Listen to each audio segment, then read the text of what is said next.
கிறிஸ்தேசுக்குள் மிகவும் பிரியமாக அன்பாக அழைக்கப்பட்ட அன்பான சகோதர சகோதரிகள் அனைவருக்கும் ஆண்டவராக இயேசு கிறிஸ்துவின் அன்பின் நாமத்தினாலும் பரமபிதாவாகிய தேவனுடைய அன்பின் நாமத்தினாலும் உங்கள் அனைவருக்கும் அன்பின் வணக்கங்களையும் வாழ்த்துக்களையும் முதலில் தெரிவித்துக் கொள்கின்றோம். விசேஷமாக நமது பிதாவாகிய தேவன் நமது வாழ்நாளில் ஒரு நாளை சேர்த்து கொடுத்து இந்த நாளிலும் தேவ கிருபையினால் நம் சகோதர சகோதரிகளாக இந்த ஞாயிற்றுக்கிழமை ஆராதனையிலே பங்கு பெறவும் இந்த ஒரு பரிசுத்த ஓய்வு நாளை நாம் பரிசுத்தமாக அனுசரிக்கவும் தேவனை இரக்கம் பாராட்டி நம் அனைவருக்கும் இப்படியாக ஒரு அருமையான சந்தர்ப்பத்தை, ஒரு அருமையான வாய்ப்பை தேவன் நமக்கு ஏற்படுத்தி தந்திருக்கிறார். ஆகவே பிதாவாகிய தேவனுக்கு அன்பின் கர்த்தர் இயேசு கிறிஸ்து மூலமாக நன்றிகளையும் துதிகளையும் சோத்திரங்களையும் மீறெடுத்துக்கொண்டு இந்த நாளுக்குண்டான ஆராதனையின் பாடத்துக்குள்ளாக நாம் கடந்து செல்லலாம். அன்பான சகோதர சொல்ல அன்புக்குரிய சகோதர சொல்ல இந்த நாளிலும் கூட நம்ம ஆத்ம ஜீவித்துக்கு பிரயோஜனமாக நாம் பார்க்க போகிற பாடம் ஒரு அருமையான பாடம் தான். அன்பான சகோதர சொல்ல அதுவும் நமக்கு குறிப்பாக அது தேவனுடைய தெய்வீக திட்டத்தை வெளிப்படுத்தக்கூடிய தேவனுடைய தெய்வீக திட்டத்தை வெளிப்படுத்தக்கூடிய ஒரு அருமையான பாடத்தை நம்ம தியானிக்க போகிறோம். இந்த ஒரு பாடமானது நமக்கு ஏற்கனவே பேசிக்கில் நம்ம கேட்டிருக்கிறோம். அன்பான சகோதர சொல்ல அதுவும் நமக்கு இந்த ஒரு காலத்தில் கூட நமக்கு மிக முக்கியமான பிரயோஜனமுள்ள ஒரு பாடமாக இருக்குது. அன்பான சகோதர சொல்ல அதாவது பாடத்தினுடைய தலைப்பு உலகின் மகா பிரமிடும் தெய்வீக திட்டமும். உலகின் மகா பிரமிடும் தெய்வீக திட்டமும் என்ற தலைப்பில் நம்ம தேவனுடைய சத்தியவாதத்தில் நம்ம தியானிக்கலாம். அன்பான சகோதர சொல்ல அதாவது உலகின் மகா பிரமிடும் தேவனுடைய தெய்வீக திட்டமும் இந்த படத்தை நம்ம இன்னைக்கு தியானிக்க போகிறோம். அன்பான சகோதர சொல்ல இது ஒரு மகா பிரமிடை குறித்து நாம் ஏன் ஆராயணும், இந்த ஒரு பாடத்தினுடைய முக்கியத்துவம் என்ன, இந்த மகா பிரமிடு எங்கே இருக்குது, இந்த மகா பிரமிடை கட்டியது யாரு, இந்த மகா பிரமிடனுடைய உள்புற தோற்றம் மற்றும் வெளிப்புற தோற்றம், அவருடைய அமைப்புகள், இதெல்லாம் நம்ம இன்னைக்கு பாடத்தில் ஆராய போகிறோம். அன்பான சகோதர சொல்ல இந்த பாடத்தை நம்ம ஏன் நாம் தெரிஞ்சுக்கணும் அப்படிங்கிறது பாடத்தினுடைய முடிவில் நம்ம அனைவருக்குமே புரிந்து கொள்ளலாம். அன்பான சகோதர சொல்ல பாருங்க, இந்த ஒரு பிரமிடு எகிப்து தேசத்தில் இருக்குது. எகிப்தில் நிறைய பிரமிடுகள் இருக்குது. எகிப்தில் நிறைய பிரமிடுகள் கட்டப்பட்டிருக்கு. அதில் த கிரேட் பிரமிட் ஆஃப் கீசா, இந்த ஒரு பிரமிடு ரொம்ப முக்கியத்துவம் வாய்ந்த ஒரு பிரமிடு. அங்கே இருக்கிற பிரமிடுகள்லேயே இந்த ஒரு பிரமிடு தான் மிகப்பெரிய பிரமிடு. நிறைய பிரமிடுகள் இருக்குது. அதாவது அந்த எகிப்தினுடைய மன்னர்கள் அவங்க இறந்தாங்கன்னா அவங்களுடைய கல்லறையை என்ன பண்ணுவாங்கன்னா ஒரு பிரமிடு மாதிரி கட்டுவாங்க. எகிப்தில் இருந்த பார்வோன்கள் பெரிய பெரிய ராஜாக்கள்லாம் இறக்கும்போது அவர்களுடைய கல்லறையை இந்த மாதிரி பிரமிடு போல் கட்டுவாங்க. அப்போ அந்த பிரமிடுக்குள்ளே நிறையா அந்த ராஜா ஏன்னா ராஜா அந்த எகிப்துக்கே ராஜாங்கும்போது நிறையா செல்வம், நிறையா தங்கம் வெள்ளியெல்லாம் வச்சுருப்பாங்க. அப்போ அவங்க என்ன பண்ணுவாங்கன்னு சொல்லி பார்க்கும்போது அவங்க பயன்படுத்திய பொருட்கள் எல்லாத்தையும் இந்த பிரமிடுக்குள்ள வைப்பாங்க. அதுவும் குறிப்பாக அன்பான சகோதர சொல்ல அதாவது எகிப்தினுடைய மன்னர்கள் தங்களுடைய தங்கம் வெள்ளி இந்த விலை உயர்ந்த பொருட்களை இந்த பிரமிடுக்குள்ள மறைச்சி வைப்பாங்க, ஒளிச்சு வைப்பாங்க, யாரும் கண்டுபிடிச்சி எடுக்க முடியாத மாதிரி. அப்போ இந்த மாதிரி நிறைய பிரமிடுகள் எகிப்தில் இருக்குது. அன்பான சகோதர சொல்ல இப்போ நாம் இன்னைக்கு பாடத்தில் ஆராய போகிறது த கிரேட் பிரமிட் ஆஃப் கீசா அப்படின்னு பார்க்குறோம். இது அன்பான சகோதர சொல்ல பழைய இந்த பிரமிடு தான். பண்டைய உலக அதிசயங்கள் 7, பண்டைய உலக அதிசயங்கள் 7, இன்றைய உலக அதிசயங்கள் 7 இருக்குது. அதாவது உலக அதிசயங்கள், உலகத்திலேயே அதிசயமானன்னு ஒரு 7 செலக்ட் பண்ணி வச்சுருக்காங்க. அதில் பண்டைய உலக அதிசயங்கள் 7, அதில் ஒன்று கீசா பிரமிடு. இந்த கீசா பிரமிடு ஒன்று. இந்த பண்டைய உலக அதிசயத்தில் பார்த்தீங்கன்னா இதுதான் பண்டைய உலக அதிசயங்கள் 7. இந்த 7 உலக அதிசயங்களும் இது அந்த காலத்தில் இருந்த 7 உலக அதிசயங்கள்னு சொல்லி பார்க்குறோம். இதில் அன்பான சகோதரர்கள் இது எல்லாமே 6 உலக அதிசயங்கள்லாம் அழிஞ்சிருச்சு. இந்த 6 உலக அதிசயங்களும் அழிஞ்சிருச்சு. காலத்தின் போக்கில் எல்லாம் அழிஞ்சு இப்போ இல்லை. ஆனால் நாம் ஆராய போகிற இந்த பிரமிடு தான் அந்த பண்டைய 7 உலக அதிசயத்தில் ஒன்றாக இன்னைக்கு வரைக்கும் இருக்குது. 6 அழிஞ்சிருச்சு, ஆனால் இன்னைக்கு வரைக்கும் இந்த பிரமிடு பாருங்கள் 4000 5000 ஆண்டுகள் காலங்களுக்கு மேற்பட்டு இந்த பிரமிடு இன்னைக்கு நிலச்சி நிற்கிதுன்னு சொல்லி பார்க்குறோம். நிறைய பேர் நிறையா எதிரிகள் அந்த எகிப்தின் மேலே படையெடுத்து எல்லாம் சேதப்படுத்தினாங்க. ஆனால் இதை அழிக்க முடியல, சேதப்படுத்த முடியல. 4000 வருடங்களுக்கு மேலான பழமை வாய்ந்ததாக இந்த மகா பிரமிடு இருக்குது. அன்பான சகோதர சொல்ல இந்த பிரமிடினுடைய நுழைவாயில நீண்ட நாள் கண்டுபிடிக்கவே முடியல. இந்த பிரமிடினுடைய நுழைவாயில வந்து நீண்ட நாள் கண்டுபிடிக்க முடியல. அப்போ இன்னைக்கும் வந்து இந்த பிரமிடு இன்னைக்கு நிலைச்சு நிற்கிது. அதாவது பண்டைய உலகத்தில் வந்து இந்த ஹேங்கிங் கார்டன்ஸ் ஆஃப் பாபிலோன் அதுவும் ஒன்று தான். நம்ம 5ஆம் உலக பேரரசு பாடத்தில் பார்த்துருப்போம். நேபுகாத் நேச்சார் கட்டிய தொங்கு தோட்டம் அதுவும் பண்டைய உலகத்தில் ஒன்று. அதெல்லாமே இன்னைக்கு அழிஞ்சிருச்சு. ஆனால் அன்பான சகோதரர்களே, இன்னைக்கு நிலைச்சு நிற்கக்கூடிய ஒரு அதிசயமாக இந்த கீசா பிரமிடு இருக்கு. அன்பான சகோதரர்களே, இதை குறித்து தேவனே வந்து பைபிளில் பேசியிருக்கார். இந்த பிரமிடை குறித்து தேவன் பேசியிருக்காரா அப்படின்னு ஒரு கேள்வி கேட்டோம்னா ஆமா பேசியிருக்கார். எங்க பேசியிருக்காருன்னு சொல்லி பார்க்கும்போது ஏசாயா எழுதின தீர்க்கதரிசன புஸ்தகம் 19ஆம் அதிகாரத்துல 19வது வசனம். அக்காலத்திலே எகிப்து தேசத்தின் நடுவிலே கர்த்தருக்கு ஒரு பலிபீடமும் அதன் எல்லை அருகே கர்த்தருக்கு ஒரு ஸ்தம்பமும் உண்டாயிருக்கும்.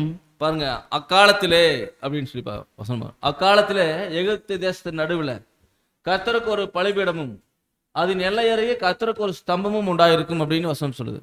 அப்போ எகிப்து தேசத்துல நடுவில் கர்த்தருக்கு ஒரு பலிபீடமா? இது ஆச்சரியமா இருக்கு. ஏன்னா எகிப்து தேசம் என்பது ஒரு விக்கிரக வணக்கம் நிறைந்த தேசம். நமக்கு நல்லா தெரியும், இஸ்ரேல் ஜனங்க எகிப்தில் அடிமைத்தனத்தில் இருந்தாங்க. அங்கே வந்து அவர்கள் வந்து அந்த விக்கிரகங்களை தான் வணங்கிட்டு இருந்தாங்க. அப்போ இது வந்து தேவனுடைய தேசம் அல்ல. இது இஸ்ரேல் தேசத்தில் கர்த்தருக்கு ஒரு பலிபீடம் இருக்குன்னு சொன்னால் ஓகே, இஸ்ரேல் தேசத்தில் கர்த்தருக்கு ஒரு பலிபீடமும் அப்படின்னு சொல்லி வசனம் இருந்துச்சுன்னா ரைட்டு, பரவாயில்ல அப்படின்னு நம்ம ஏற்றுக்கலாம். ஆனால் வசனம் சொல்லுது அக்காலத்தில் எகிப்து தேசத்தின் நடுவில் அப்படிங்கிறாரு. அப்போ ஒரு புரஜாதி தேசத்தின் நடுவில், தேவன் யாருன்னு தெரியாத ஒரு தேசத்தில், அந்த தேசத்தின் நடுவில் கர்த்தருக்கு ஒரு பலிபீடம் இருக்கும் அப்படிங்கிறார். அதன் எல்லை அருகே, எதின் எல்லை அருகேன்னா எகிப்தினுடைய எல்லை அருகே கர்த்தருக்கு ஒரு ஸ்தம்பமும் உண்டாயிருக்கும் அப்படின்னு தேவன் வந்து சொல்றார். அப்போ அன்பான சகோதர சகோதரர்களே, இந்த ஒரு பிரமிடு நாம் பார்க்குறோம். இதனுடைய ரியல் பிக்சர் தான். இந்த பிரமிடினுடைய படங்களை பார்க்கும்போது பாருங்க, இது ஒரு பிரம்மாண்டமாக நிற்கக்கூடிய ஒரு கட்டடமாக இருக்குன்னு சொல்லி பார்க்குறோம்.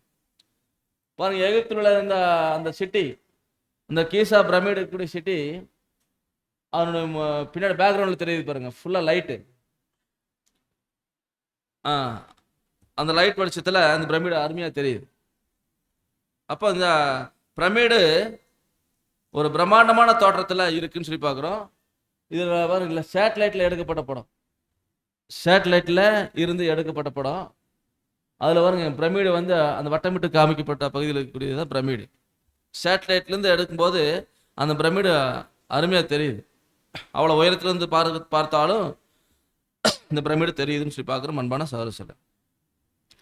அப்போ இந்த ஒரு பிரமிடு பாருங்க, தேவனுடைய தெய்வீக திட்டங்கள் இருக்குது. நம்ம ஏற்கனவே பாடம் பார்த்துருக்குறோம். அந்த சார்ட் ஆஃப் த ஏஜஸ் பார்த்தோமே இல்லைங்களா? சார்ட் ஆஃப் த ஏஜஸ், தேவனுடைய தெய்வீக திட்டம் அப்படிங்கிற அந்த பாடத்தை நம்ம படிச்சிருக்கிறோம்.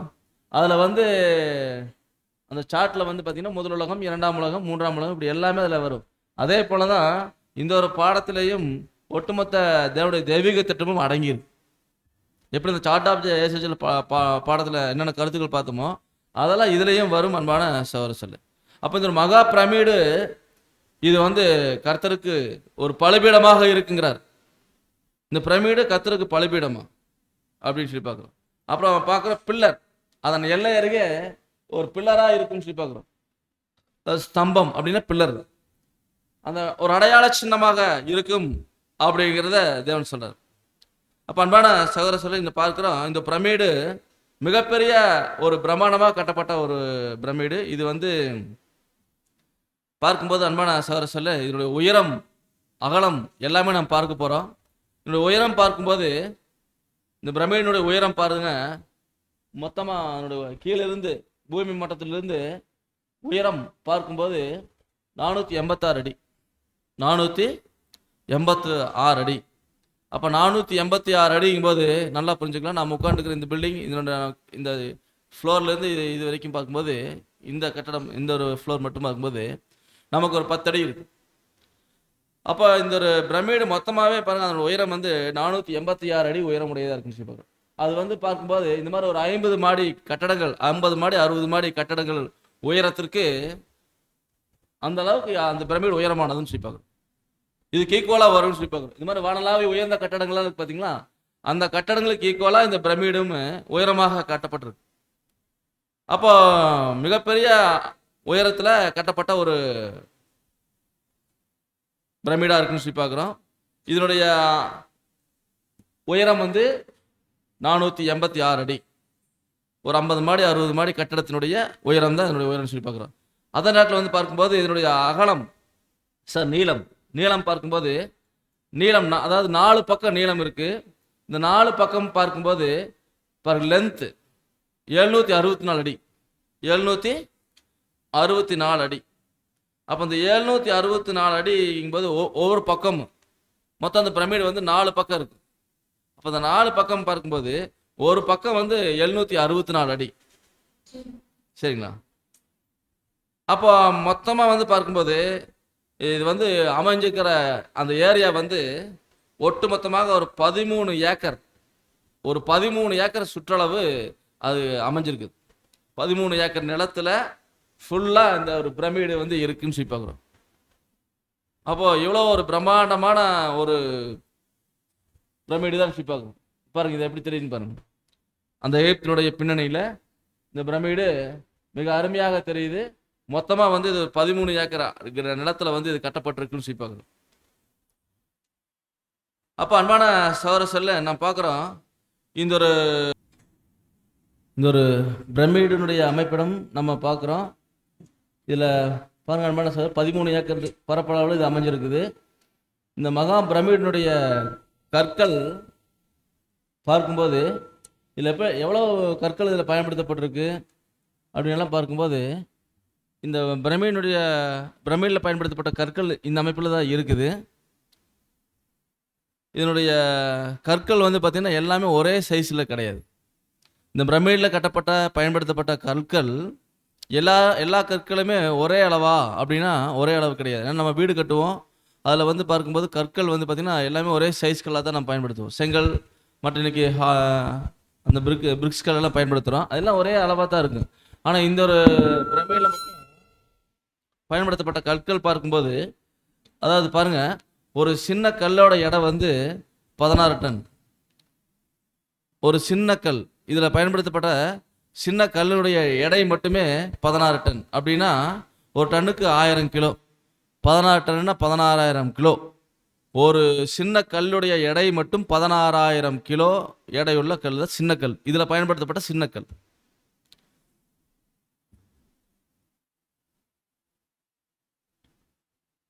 அப்போ இந்த கற்கள் பார்த்தா ஏற்கனவே இந்த கல் பாருங்க,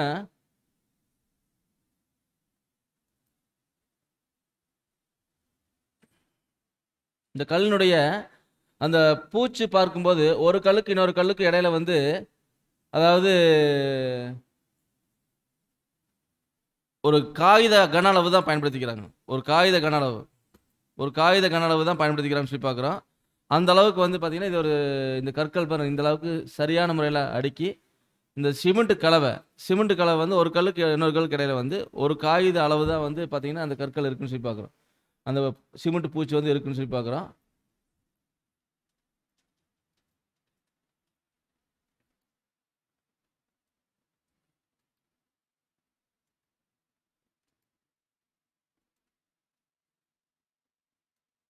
பாருங்க, இதில் பயன்படுத்தப்பட்ட பெரிய கல் அது வந்து 880 டன்னு பெரிய கல். இந்த பிரமிடில் வந்து ஒரே ஒரு கல் 880 டன்னு வெயிட்டு. அப்படின்னா பாருங்க, அது வந்து ஒரு டன்னு 1000 கிலோனா, அப்போ 880 டன் அப்படின்னா 8,80,000 கிலோ ஒரு கல் மாத்திரம். அப்போ ஒரு கல்லுடைய எடை மாத்திரம் 8,80,000 கிலோ பெரிய கல். அது மாதிரி பார்த்தீங்கன்னா இந்த மாதிரி பெரிய கற்களும் நிறைய பயன்படுத்திக்கிறாங்க, சின்ன கற்களும் நிறைய பயன்படுத்திக்கிறாங்க. சின்ன கல்லுடைய எடை வந்து 16,000 டன். அப்போ பாருங்க அன்பான சகோதர, அவ்வளவு எடை 16 டன் அப்படின்னா கிட்டத்தட்ட 16,000 கிலோ எடையுள்ள கற்கள். அதே பார்த்தீங்கன்னா பெரிய கல்லுடைய எடை வந்து 8,80,000 கிலோ. அப்போ இவ்வளோ பெரிய கல்லெல்லாம் எப்படி எடுத்து கட்டியிருப்பாங்க பாருங்க.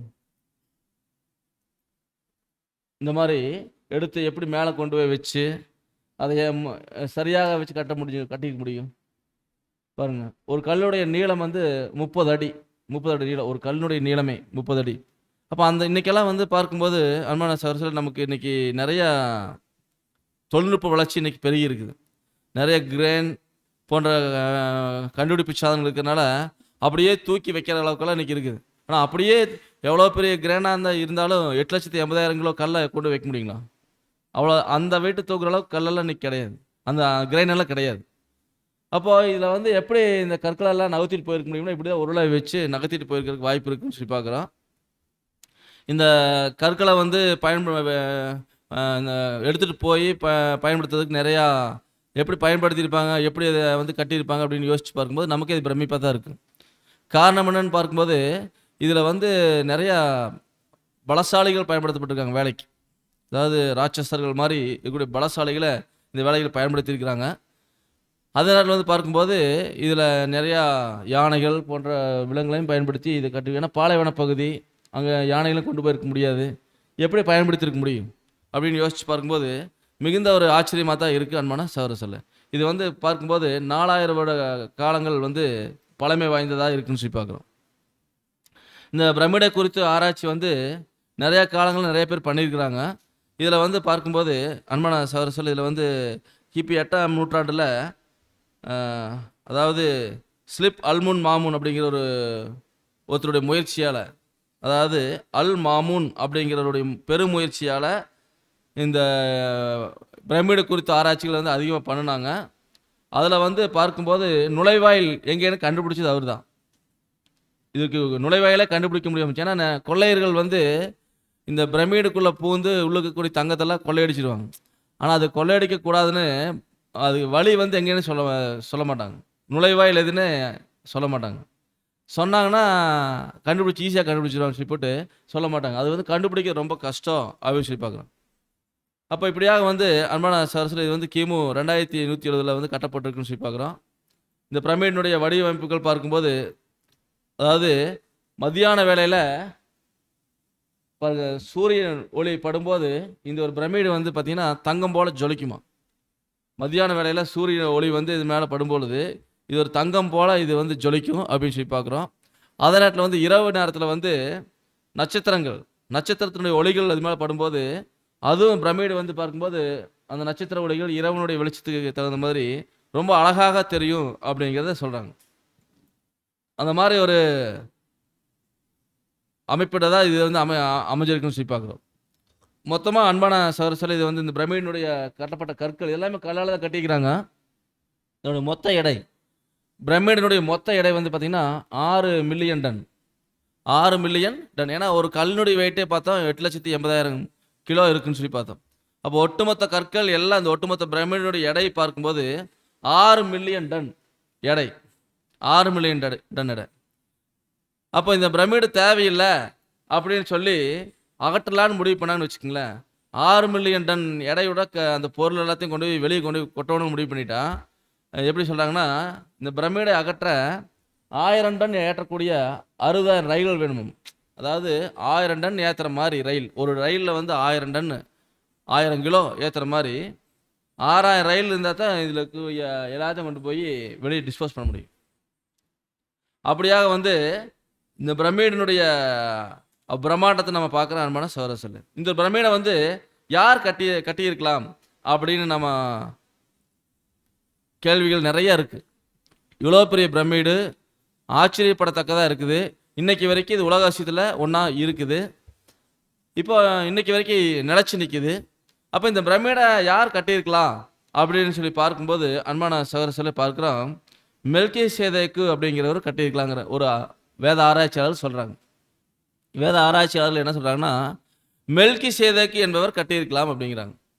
இப்போ இந்த ஒரு மெல்கிசேதேக்கு அப்படிங்கிறவர் யாருன்னு சொல்லி பார்க்கும்போது, ஏற்கனவே நம்ம பைபிளில் படிச்சிருக்கிறோம். மெல்கிசேதேக்கு குறித்து ஒரு அருமையான பாடத்தை தேவனுக்கு சித்தமான பின்னாளில் நாம் பார்க்கலாம். ஒரு அருமையான ஒரு ராஜா இவர் மெல்கிசேதேக்கு. இவர் வந்து ஆபிரகாம் காலத்தில் வாழ்ந்தவர். இவர் வந்து ஆபிரகாம் வந்து இவரை பார்த்து வணங்கி இவருக்கு வந்து தசமபாகம் கொடுத்துருக்கார். ஆபிரகாம் வந்து இவருக்கு தசமபாகம் கொடுத்துருக்கார் அப்படின்னா, இவர் வந்து எப்பேற்பட்ட ராஜான்னு பார்த்துக்குங்க. அப்போ இவர் வந்து பார்த்தீங்கன்னா, இவர் வந்து மெல்கிசேதேக்கு அப்படிங்கிறவர் வந்து உன்னதமான தேவனுடைய ஆசாரியன், ராஜா, சாலேமின் ராஜா. இவர் வந்து பார்த்தீங்கன்னா சாலேமின் ராஜாவாக இருக்காரு. அப்புறம்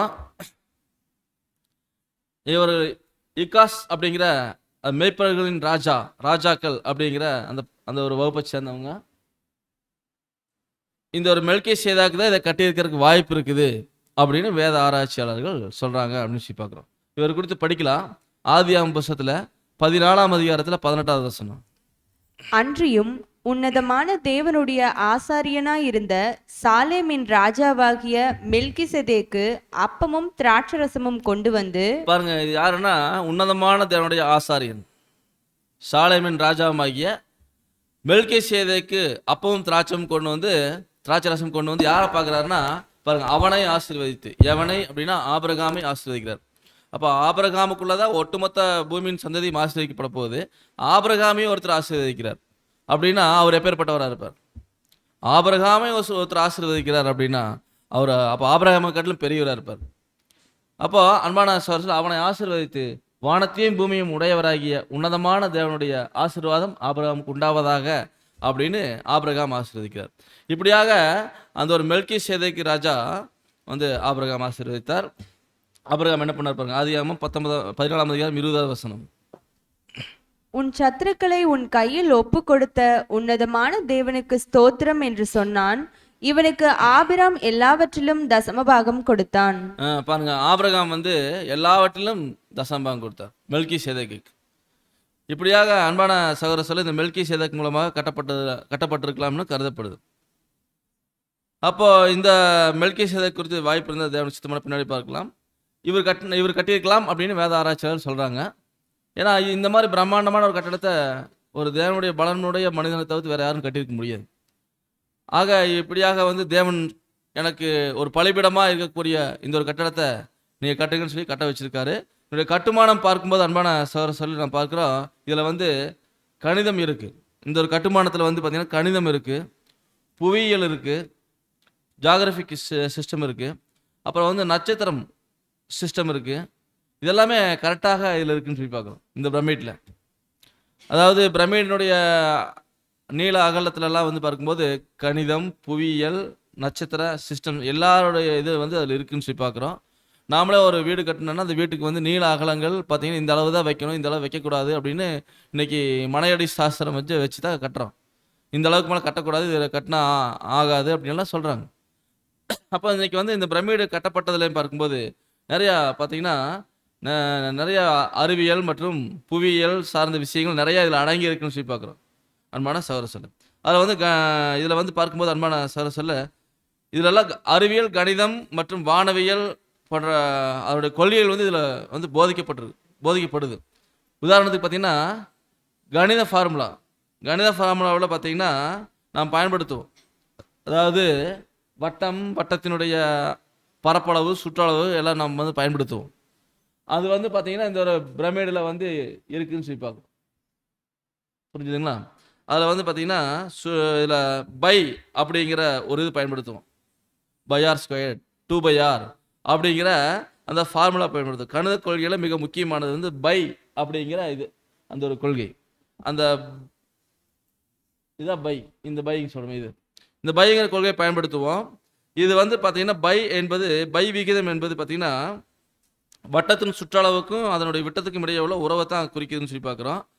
இது வந்து அன்பான சகோதரர்கள், இதில் வந்து பார்க்கும்போது இந்த ஒரு பை அப்படிங்கிற சுற்றளவு இதை வச்சு பயன்படுத்தி சுற்றளவு பரப்பளவு கண்டுபிடிக்கிறோம்ல, அது வந்து இதில் இருக்குன்னு சொல்லி பார்க்குறோம். இதில் பார்க்குற பூமியில் வந்து சென்டர் பாயிண்டில் வந்து இந்த பிரமிடு இருக்குது பாருங்கள். உலகத்தில் இதுதான் பிரமிடு இருக்கக்கூடிய அமைவிடம், சரிங்களா?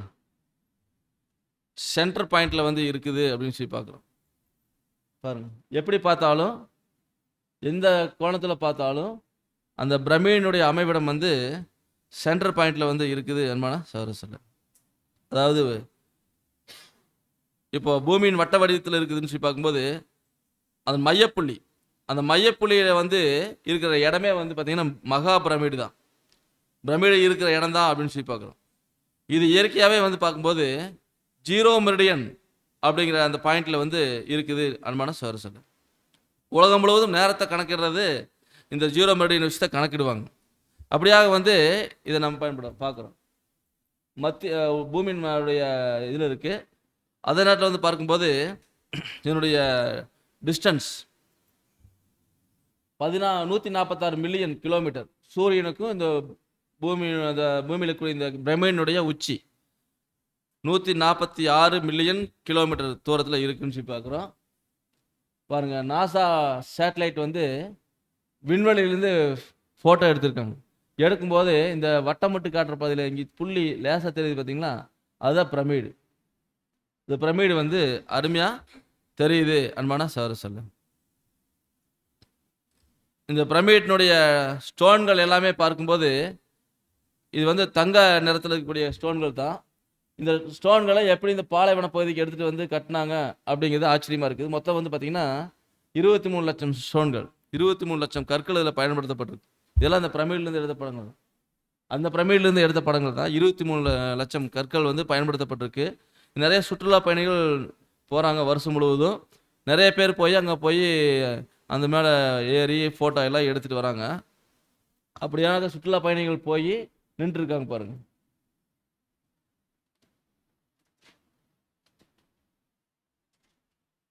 இதனுடைய பில்டிங் வந்து பார்த்திங்கன்னா அன்பான சகோதரர்களே, எந்த ஒரு பில்டிங்குமே அஸ்திபாரம் போட்டு தான் கட்டுவோம். எந்த ஒரு பில்டிங் கட்டினாலுமே அஸ்திபாரம் இருக்கணும். அஸ்திவாரம் எந்த அளவுக்கு ஸ்ட்ராங்காக இருக்குதோ அந்த அளவுக்கு வந்து பில்டிங்கும் ஸ்ட்ராங்காக இருக்கும். அஸ்திபாரம் வந்து ரொம்ப ரொம்ப முக்கியம் ஒரு பில்டிங்க்கு.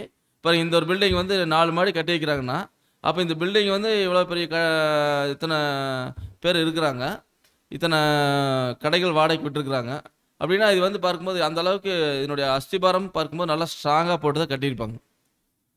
இது ஒரு 5 மாடி பில்டிங் அப்படிங்கிறோம், 140 மாடி 200 மாடி 300 மாடியெல்லாம் கட்டக்கூடிய கட்டணங்கள் எப்படி இருக்குது. அதுபோல் எந்த ஒரு பில்டிங் கட்டும்போது அஸ்திபாரம் வந்து ரொம்ப முக்கியம். அதே மாதிரி இந்த பில்டிங்கு இந்த பிரமிடும் கட்டப்பட்டுச்சு. இதனுடைய அஸ்திபாரம் எங்கே இருக்குன்னு சரிங்களா? எந்த ஒரு பில்டிங்குமே பார்க்கும்போது அஸ்திபார கல் வந்து பார்த்திங்கன்னா கீழேருந்து போட்டு தான் மேலே கொண்டு வருவாங்க. ஆனால் இந்த பிரமிடு மாத்திரம் அன்பான சகோதரர்களே, அவனுடைய அஸ்திபார கல் வந்து மேலே இருக்குது, டாப்பில். பிரமிடனுடைய டாப்பில் தான் அஸ்திபார கல் இருக்குது. அந்த டாப்பில் வந்து என்ன வடிவத்தில் இருக்குதோ அதுதான் பிரமிடனுடைய வடிவம். அஸ்திபார கல் வந்து ஏற்கனவே கிறிஸ்டின் சபை பாடத்தில் கேட்டிருப்போம். பிரமிடுன்னு ஒரு படத்தை காமிச்சு இது போல தான் கிறிஸ்டின் சபை இருக்குன்னு பார்த்துருப்போம். அப்போ இந்த வந்து அஸ்திபாரக்கல் மூளைக்கு தலைக்கல் டாப்பில் எங்கே இருக்குன்னா பிரமிடில் மேலே இருக்குது, டாப்பில் இருக்குது. அப்போ எப்படி அந்த டாப்பு கொண்டு போனாங்கன்னு சொல்லி பார்க்கும்போது ஒரு யோகம் தான் சொல்கிறாங்க. அதாவது இந்த மாதிரி பெரிய ஒரு தூணை வச்சு, அதாவது அந்த இடங்களில் பெரிய அளவில் குழி தோண்டி அப்படியே இதை வந்து அந்த தூணை நிறுத்தி அது மேலே கல்லை ஏற்றிருக்கிறாங்கன்னு சொல்லி பார்க்குறோம் இங்கே டாப்பில். அப்போ அதனுடைய பிரமிடனுடைய டாப்பில் வந்து இப்படி கட்டப்பட்டு அந்த டாப்பில் கூடிய அந்த கற்களுக்கு தகுந்த மாதிரி மற்ற கல் எல்லாமே டிசைன் பண்ணி கட்டப்பட்டிருக்குன்னு சொல்லி பார்க்குறோம். அதனால் அந்த பிரமிடுடைய சேஃப் எல்லாம் கரெக்டாக இருக்குன்னு சொல்லி பார்க்குறோம். அப்போ அந்த பிரமிடு பூமியினுடைய நடுமையத்தில் இருக்குன்னு சொல்லி பார்க்குறோம். இது கட்டுறதுக்கு எத்தனை வருஷங்கள் ஆச்சுங்கிறது தெரியாது, எத்தனை பேர் பயன்படுத்தப்பட்டாங்க அப்படிங்கிறதெல்லாம் தெரியாது. ஆனால் இந்த வேலைகள்லாம் இப்படி தான் நடந்துக்கிறதுக்கு வாய்ப்பு இருக்குது. பாருங்கள், இப்படி தான் வந்து இந்த பெரிய பெரிய கல்லெல்லாம் எடுத்துகிட்டு போகிறதுக்கு வாய்ப்பு இருக்குது. அந்த பாலைவன பகுதியில் இந்த கிட்டத்தட்ட 8,80,000 டன் கிலோ கல்லுள்ள அந்த கற்களை வந்து எப்படி கொண்டு போயிருக்க முடியும் அப்படின்னா, இந்த மாதிரி ஏதாச்சும் உருளைகளை போட்டு தான் அப்படியே மக்கள் எல்லாம் இழுத்துட்டு போய் தான் கட்டியிருப்பாங்க. இது மிகப்பெரிய அளவில் இந்த ஒரு பணி நடந்திருக்குன்னு சொல்லி பார்க்குறோம். நம்மவே ஆச்சரியப்படத்தக்கதாக எவ்வளோ சாரம் போட்டிருப்பாங்க, எப்படியெல்லாம் கட்டியிருப்பாங்க அப்படிங்கிறத நம்ம யோசித்து பார்க்கும்போது இது நம்முடைய அறிவுக்கு புலப்படாத ஒன்றாக இருக்குன்னு சொல்லி பார்க்குறோம். அப்போ இதனுடைய பணிகள் வந்து தொடர்ந்து நிறைய பேர் இதில் பயன்படுத்தப்பட்டிருக்கிறாங்க. எத்தனையோ பேர் வந்து இந்த ஒரு பிரமிடை கட்டுறதுக்கு தங்களோட உயிரை கூட பணயம் கூடி வச்சிருக்கான்னு சொல்லி பார்க்குறோம். இப்படியாக இந்த பிரமிடு அந்த காலங்களிலேயே கட்டப்பட்டிருக்குன்னு சொல்லி பார்க்குறோம். அதில் குறிப்பாக ராட்சசர்கள் கூட பயன்படுத்தி அப்படி சொன்ன மாதிரி builders of pyramids are giant people by size of 5 to 6 meter tall. 6 அடி உயரமுடைய அந்த ஜெயின் பீப்புள்ஸ் வந்து பயன்படுத்தியிருக்கலாம். ஏன்னா அவங்க தான் அந்த பொருட்களாக ஜெய்ஜாண்டி உள்ள அந்த ராட்சஸில் பயன்படுத்தினா தான் அவங்க அந்த கற்கள் அதெல்லாம் தூக்கிட்டு போகிறதுக்கு அவங்களுக்கு அந்த பலம் இருக்குங்கிற மாதிரி சொல்கிறாங்க. அந்த மாதிரி இந்த ஒரு பிரமிடை வந்து கட்டப்பட்டிருக்கு. இதனுடைய உள்ளமைப்பு இப்படி தான் இருக்குன்னு சொல்லி பார்க்குறோம். பிரமிடுக்குள்ளே வந்து இந்த மாதிரி தான் இருக்குது, இந்த மாதிரி தான் பிரமிடுக்குள்ளே வந்து அமைப்பு இருக்குன்னு சொல்லி பார்க்குற அன்பான சகோதரர்களே. ஆனால் இதனுடைய டாப் பாருங்க, இங்கே மேலே இங்கே தான் வந்து சீஃப் கார்னர்ஸ்டோன், அதாவது மூளைக்கல் அப்படின்னு சொல்லி பார்க்குறோம். அந்த கல்லை குறித்து பார்க்குறோம் சங்கீதம் 118:22. வீடு கட்டுகிறவர்கள் ஆகாதென்று தள்ளின கல்லே மூளைக்கு தலைக்கல் ஆயிற்று. பாருங்க, வீடு கட்டுகிறவர்கள் ஆகாதுன்னு தள்ளின கல் தான் வந்து மூளைக்கே தலைக்கல் ஆயிடுச்சு அப்படின்னு பார்க்குறோம். இந்த கல் யாரை குறித்து பேசப்படுதுன்னா ஆண்டவராகிய இயேசு கிறிஸ்துவை குறித்து பேசப்படக்கூடிய கல். வீடு கட்டுகிறவர்கள் ஆகாதுன்னு தள்ளின கல், இது நம்ம ஆண்டவராகிய இயேசு கிறிஸ்துவை குறித்து பேசப்படக்கூடிய வசனம். அந்த கல் தான் வந்து மூளைக்கு தலைக்கல் ஆயிடுச்சு அப்படின்னு சொல்லி பார்க்குறோம். அப்போ அந்த கல்லை குறித்து நம்ம ஏற்கனவே படிச்சுக்கிறோம். வசனம் பாருங்க, ஏசாயா 28:16 வசனம். ஆதலால் கர்த்தராகிய ஆண்டவர் உரைக்கிறதாவது, இதோ அஸ்திபாரமாக ஒரு கல்லை நான் சியோனிலே வைக்கிறேன், அது பரீட்சிக்கப்பட்டதும் விலையேற பெற்றதும் திட அஸ்திபாரம் உள்ளதுமான மூளைக்கல்லாயிருக்கும், விசுவாசிக்கிறவன் பதறான். பாருங்க, அதாவது அஸ்திபாரமாக ஒரு கல்லை நான் வந்து சியோனில் வைக்கிறேன். அந்த கல் வந்து பரீட்சிக்கப்பட்ட கல், விலையேறப்பட்ட கல், திட அஸ்திபாரமான மூளைக்கல், விசுவாசிக்கிறவன் பதறான் அப்படிங்கிறான். அப்போ இந்த ஒரு கல் நம்ம ஆண்டவராகிய இயேசு கிறிஸ்து தான் அப்படின்னு பார்க்குற அன்பான சகோதர சொல்லு. அந்த உச்சியில் வைக்கப்பட்டக்கூடிய கல் வந்து கர்த்தராகிய இயேசு கிறிஸ்துவை அடையாளப்படுத்துகிறது. இது மாதிரி தான் கிறிஸ்துவின் சபையும் இருக்குன்னு சொல்லி பார்க்குறோம். அப்போ கர்த்தராகிய இயேசு கிறிஸ்து வந்து அந்த சொந்த ஜனங்களாலே புறக்கணித்து தள்ளப்பட்டவர். ஆனால் இது பாருங்க, இது கர்த்தராலே ஆயிற்று அப்படின்னு படிக்கிறோம். அப்போ இந்த ஒரு கல் தான் கர்த்தராகிய இயேசு கிறிஸ்துவை அடையாளப்படுத்தக்கூடியதாக இருக்குன்னு சொல்லி பார்க்குறோம். அடுத்தது பார்க்குறோம், இந்த ஒரு பலிபீடம் கர்த்தருக்கு ஒரு பலிபீடமாக இருக்குன்னு சொல்லி பார்க்குறோம். கர்த்தருக்கு இது ஒரு பலிபீடமாக இருக்குது அப்படின்னு சொல்லி பார்க்குறோம். அன்பான சகோதர சொல்ல இதை நம்ம படிக்கிறோம். எரேமியா 32:20. இஸ்ரவேலிலும் மற்ற மனுஷருக்குள்ளும் இந்நாள் வரைக்கும் விளங்குகிற அடையாளங்களையும் அற்புதங்களையும் தேவரீர் எகிப்து தேசத்திலே செய்து இந்நாளில் நிற்கும் கீர்த்தியை உமக்கு உண்டாக்கி. பாருங்க, அதாவது எரேமியா தீர்க்கதரிசியும் இந்த ஒரு பிரமிடை குறித்து எழுதியிருக்காரு. இஸ்ரவேலிலும் மற்ற மனுஷருக்குள்ளும் இந்நாள் வரைக்கும் விளங்குகிற அடையாளங்களையும் அற்புதங்களையும் தேவரீர் எகிப்து தேசத்திலே செய்து இந்நாளில் நிற்கும் கீர்த்தியை உமக்கு உண்டாக்கி. இந்நாள் வரைக்கும் அந்த பிரமிடு வந்து நிற்கிது. அதனுடைய கீர்த்தினா புகழ் இன்னைக்கு எல்லா பக்கமே நம்ம வந்து பேசப்படுது அப்படின்னு சொல்லி பார்க்குறோம். இந்த கீசா பிரமிடு இது எகிப்தினுடைய அதிசயமாக இருக்குன்னு சொல்லி பார்க்குறோம். இப்படியாக அன்பான சகோதரர்களே நாம் பார்க்குறோம், இந்த ஒரு பிரமிடை குறித்து எரேமியா தீர்க்கதரிசி எழுதியிருக்கார். இப்போ அதனுடைய புவியியல் ஸ்தானத்தை நம்ம கண்டுபிடிக்கலாம். இதனோட புவியியல் ஸ்தானம், புவியில் வந்து புவியியலுங்கிறது பூமி பற்றி தான் படிக்கிறோம். இந்த புவியியல் ஸ்தானத்தை குறித்து நம்ம படிக்கும்போது வசனம் வாசிக்கலாம். ஏசாயாவில் 19:20 வசனம். அது எகிப்து தேசத்திலே சேனைகளின் கர்த்தருக்கு அடையாளமும் சாட்சியுமாய் இருக்கும். எகிப்து தேச நடுவில் அது வந்து சேனைகளின் கர்த்தருக்கு அடையாளமும் சாட்சியுமா இருக்கும். அப்போ எகிப்தில் அந்த கீசா அந்த பீடமும் பதிலக்கூடிய அந்த பிரமிடு எகிப்தில் பார்த்தீங்கன்னா ஒரு எகிப்தினுடைய அதன் எல்லை அருகேன்னு படித்தோம். அது எல்லை அருகே அப்படின்னு படிக்கிறோம். அந்த எல்லைங்கிறது என்ன தெரியுங்களா? அன்பான சகோதரர்களை பார்க்குறோம். இந்த மேப்பில் பாருங்கள். இந்த மேப்பில் பார்த்தீங்கன்னா இந்த கோடு வருது பார்த்தீங்களா?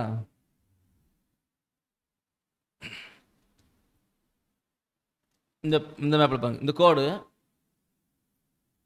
எகிப்து 2 இந்த பிரமிடு, இந்த இடத்துல பிரமிடு இருக்கு பாருங்க. இது வந்து அப்பர் எஜிப்ட், லோயர் எஜிப்ட். அதாவது அப்பர் எகிப்து, லோயர் எகிப்து, 2 எகிப்து 2ஆக பிரிக்கிறாங்க. எகிப்து தேசத்தை அப்பர் எஜிப்துன்னு பிரிக்கிறாங்க, லோயர் எஜிப்துன்னு பிரிக்கிறாங்க. இதனோட எல்லை பாருங்க, இந்த கோடு தான் இந்த எல்லை. அதன் எல்லை அருகே அப்படின்னு வசனத்தில் நம்ம படித்தோம். அது நெல்லை அருகேங்கிறது எகிப்து தேசத்தோட எல்லை அருகே இந்த பிரமிடு வந்து இன்னைக்கு சாட்சியாக நிற்கிதுன்னு சொல்லி பார்க்குறோம். அதான் சொல்கிறாரு, ஸ்தம்பமாக நிற்கிது அப்படின்னு சொல்லி பார்க்குறோம். அடையாளம் அப்படின்னா ஸ்தம்பம்ங்கிறது ஒரு அடையாளமாக இருக்குன்னு சொல்லி பார்க்குறோம். அதனுடைய ஸ்ட்ராங் கங்கன்ஸ் இது பார்க்கும்போது ஹெச்சில் 46:76 மெடாசேஃபா அப்படிங்கிற வார்த்தை பயன்படுத்தப்பட்டிருக்கு. ஸ்தம்பம் அப்படிங்கிற வார்த்தை அப்படின்னு அர்த்தம்னா நினைவு ஸ்தம்பம், நினைவு சின்னம் அப்படின்னு அர்த்தம். அந்த நினைவு சின்னமாக இன்னைக்கு நிற்கிதுன்னு சொல்லி பார்க்குற அன்பான சகோதர சொல்ல இது எல்லாமே முழுக்க கல்லால் கட்டப்பட்டிருக்கக்கூடிய இந்த ஒரு பிரமிடு இன்னைக்கு பேசப்படுது. இதை குறித்து ஆண்டவர் கூட முதல்வர்கள் வரும்போது பேசியிருக்காரு. அதாவது லூக்கா 19:40 வசனம். அவர்களுக்கு அவர் பிரதியுத்தரமாக, இவர்கள் பேசாமல் இருந்தால் கல்லுகளை கூப்பிடும் என்று உங்களுக்கு சொல்லுகிறேன் என்றார். பாருங்க, நான் இவர்கள் பேசாம இருந்தா கல்களே கூப்பிடும் அப்படின்னு சொன்னார். இப்போ கற்கள் தான் பேசிட்டு இருக்கு அன்பான சகோதர சொல்ல. எகிப்தில் இருக்கிற இந்த கீசா பிரமிடு முழுக்க முழுக்க கல்லால் கட்டப்பட்டது. இப்போ கற்கள் தான் பேசிட்டு இருக்கு.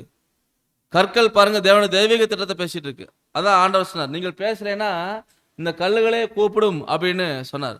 அப்போ இந்த பிரமிடினுடைய உள்கட்டமைப்பு வசதி பார்க்கும்போது அன்பான சகோதரர்களை பார்க்கலாம், இதான் உள்ள இருக்கக்கூடிய கட்டமைப்பு வசதி.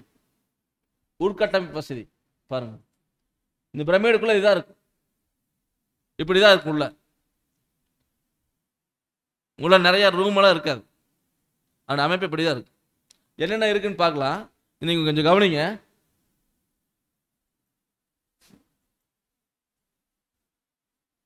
பாருங்க, இதுல இந்த பாதைக்கு இது பாத்தீங்களா, ஒரு நிமிஷம் பாருங்க. இங்கிருந்து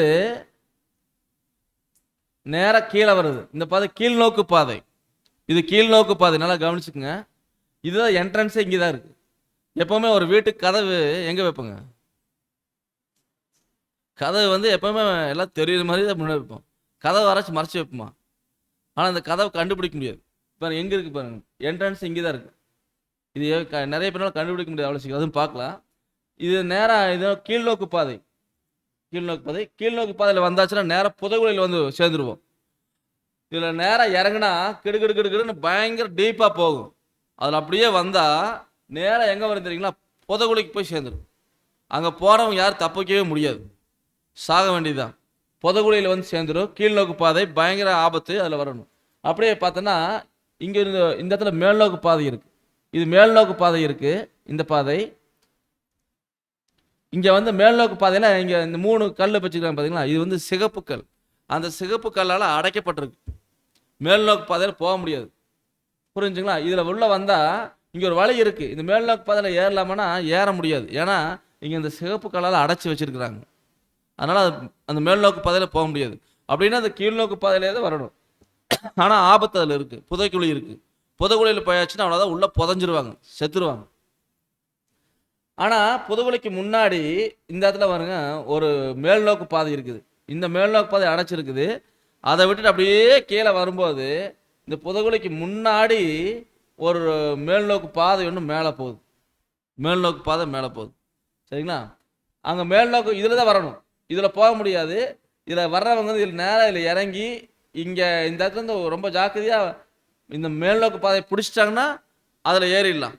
அதில் ஏறி நேராக மேலே போனால் இந்த இடத்துல வந்து பார்த்தீங்கன்னா இளைப்பாறும் இடம் இருக்குது. ஏன்னா உள்ள அப்படியே போயிட்டு இருக்கும்போது ரொம்ப கஷ்டமாக இருக்கும்.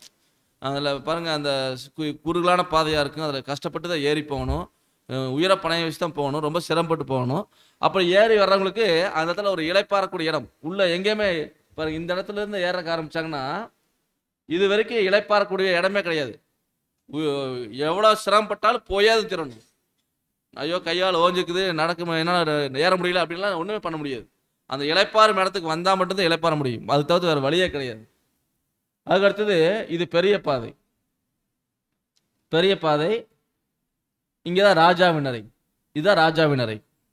உள்ள வந்து இந்த பிரமிடுக்குள்ள ராஜாவின் அறை மேலே இங்கே இருக்கு, கிங்ஸ் சேம்பர். அதுக்கு அடுத்தது இது ராணியின் அறை, குயின்ஸ் சேம்பர். இது ராணியின் அறை. இப்போ இதுதான் வந்து இந்த பிரமிடினுடைய உள்ள இருக்கக்கூடிய விஷயங்கள். நல்லா புரிஞ்சுக்கலாம். இந்த இடத்துல ஓப்பன் இருந்துச்சு, அது நேரம் உள்ளே வந்தாங்கன்னா கீழ்நோக்கு பாதையில் வரணும். ஆனால் இங்கே ஒரு மேல்நோக்கு பாதை இருக்குது, மேல்நோக்கு பாதை அடைக்கப்பட்டிருக்குது. இந்த கீழ்நோக்கு பாதையில் உள்ள நேரம் வந்துட்டே இருக்கணும். ஆனால் ஆபத்து கீழே இருக்குது, புதைகுழி இருக்குது, அதில் போய் சிக்கிட்டேன்னா அவ்வளோதான், உயிர் தப்பிக்க முடியாது. ஆனால் அதுக்கு முன்னாடி சிக்காமல் மேல்நோக்கு பாதையில் ஏறிட்டேன்னா நேராக வந்து பார்த்தீங்கன்னா இளைப்பாறும் இடத்துக்கு வந்துடலாம். இளைப்பாறும் இடத்துக்கு வந்துட்டு அங்கே கொஞ்ச நேரம் ரெஸ்ட் எடுத்துட்டு அப்படியே மறுபடியும் இங்கேருந்து ஏறான்னு வச்சுக்கோங்களேன். இங்கேருந்து ஏறினா இங்கே போனால் ராணி நிறைக்கு போகலாம். இல்லை அப்படியே கொஞ்சம் மேலே ஏறி இந்த பெரிய பாதை பிடிச்சோம்னா இங்கே ஒரு சில தடைகளெல்லாம் இருக்கும். அந்த தடைகளெல்லாம் தாண்டி மேலே ஏறி போனோம்னா ராஜாவின் அறைக்கு போயிடலாம். அதுதான் வந்து ராஜாவின் அறைக்கு போகிறதா பெரிய விஷயம். அப்போ இந்த பிரமிடினுடைய உள்ளமைப்பு இப்படி தான் இருக்குன்னு சொல்லி பார்க்குறோம் அன்பான சகோதரர்களே. இப்போ பார்க்கலாம், இந்த பிரமிடினுடைய ஒரு வீடியோ பாருங்க.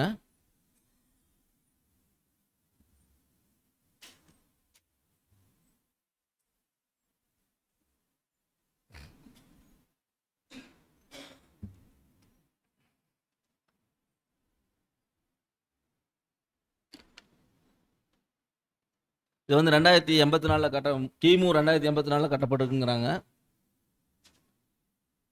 இந்த ஒரு பிரமிடு.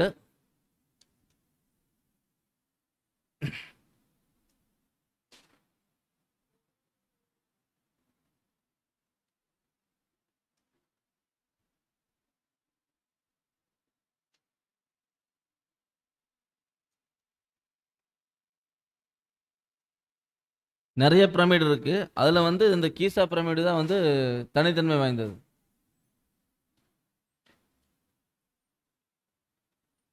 அதுல பாருங்க, அந்த கற்கள் எல்லாம் சரியான வகையில் அடுக்கு கட்டப்பட்டிருக்கு.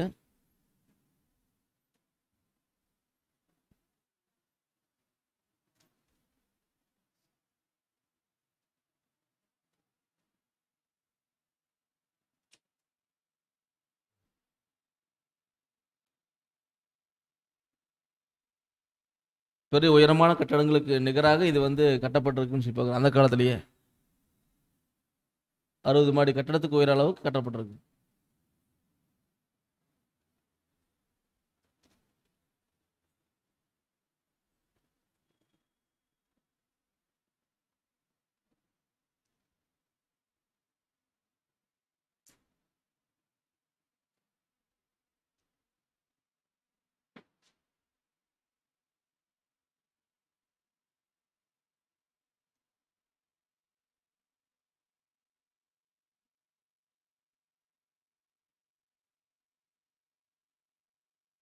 என்ட்ரன்ஸ் பாருங்க எங்க இருக்கு.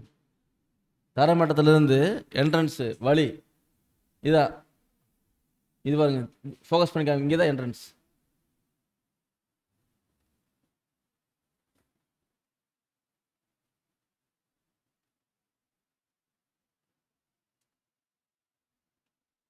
ஆனால் நிறைய பேர் என்ன பண்ணாங்கன்னா, அந்த ஒரிஜினல் என்ட்ரன்ஸ் கண்டுபிடிக்க முடியாமல் வெவ்வேறு வழிகளெல்லாம் தோண்டி உள்ளே போய் பார்த்தாங்க.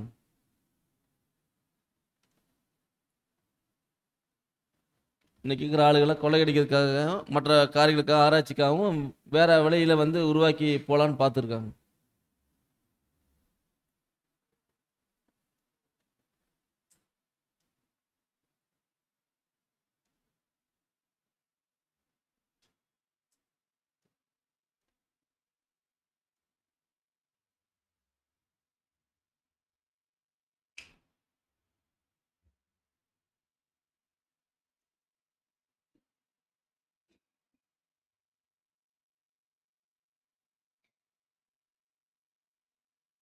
இந்த புதகுழி உள்ள, இந்த புதகுழிக்குள்ள வந்து சேரும் கரெக்டாக.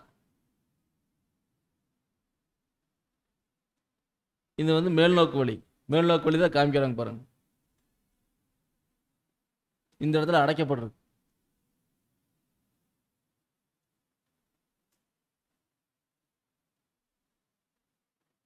கிரானைட் வச்சு அடைச்சிட்டாங்க, சிவப்பு கல் வச்சு.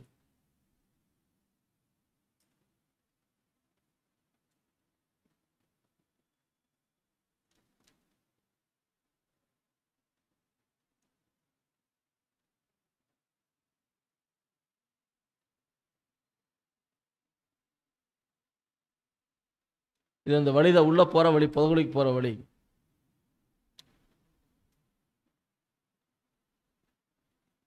அதுக்கடுத்து அந்த கிராண்ட் கேலரிங்கிறது அந்த ராஜா அறைக்கு போகக்கூடிய அந்த பெரிய பெரிய பாதை.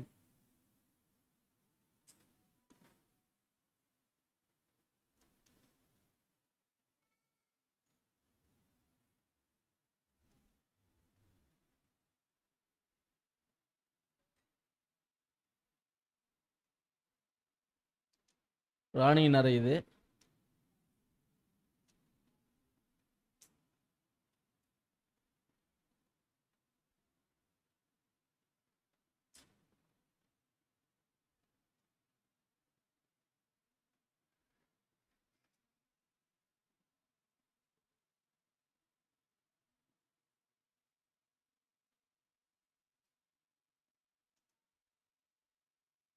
ராஜாவின் அறைக்குள்ள போகும்போது அதுக்கான வழிகள்,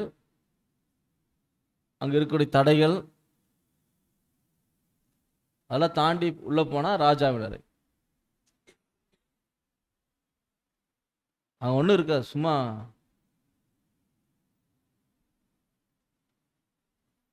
ஒரு ஓப்பனான ஒரு ஒரு சவப்பட்டி மாதிரி இருக்கும், அவ்வளோதான்.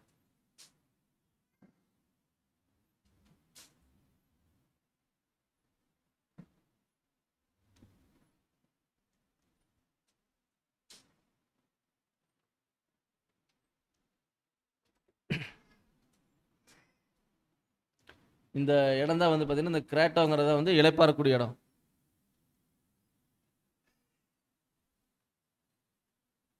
இதில் வந்து கீழ்நோக்கு வழியில் வந்தோன்னா இந்த இடத்துல மேலே போகிறதுல அந்த புதகுழியிலேருந்து மேல்நோக்கு வழி ஒன்று இருக்கும். அதில் போனோன்னா நேராக குயின் சேம்பர் தாண்டி கிங் சேம்பர் போகலாம்.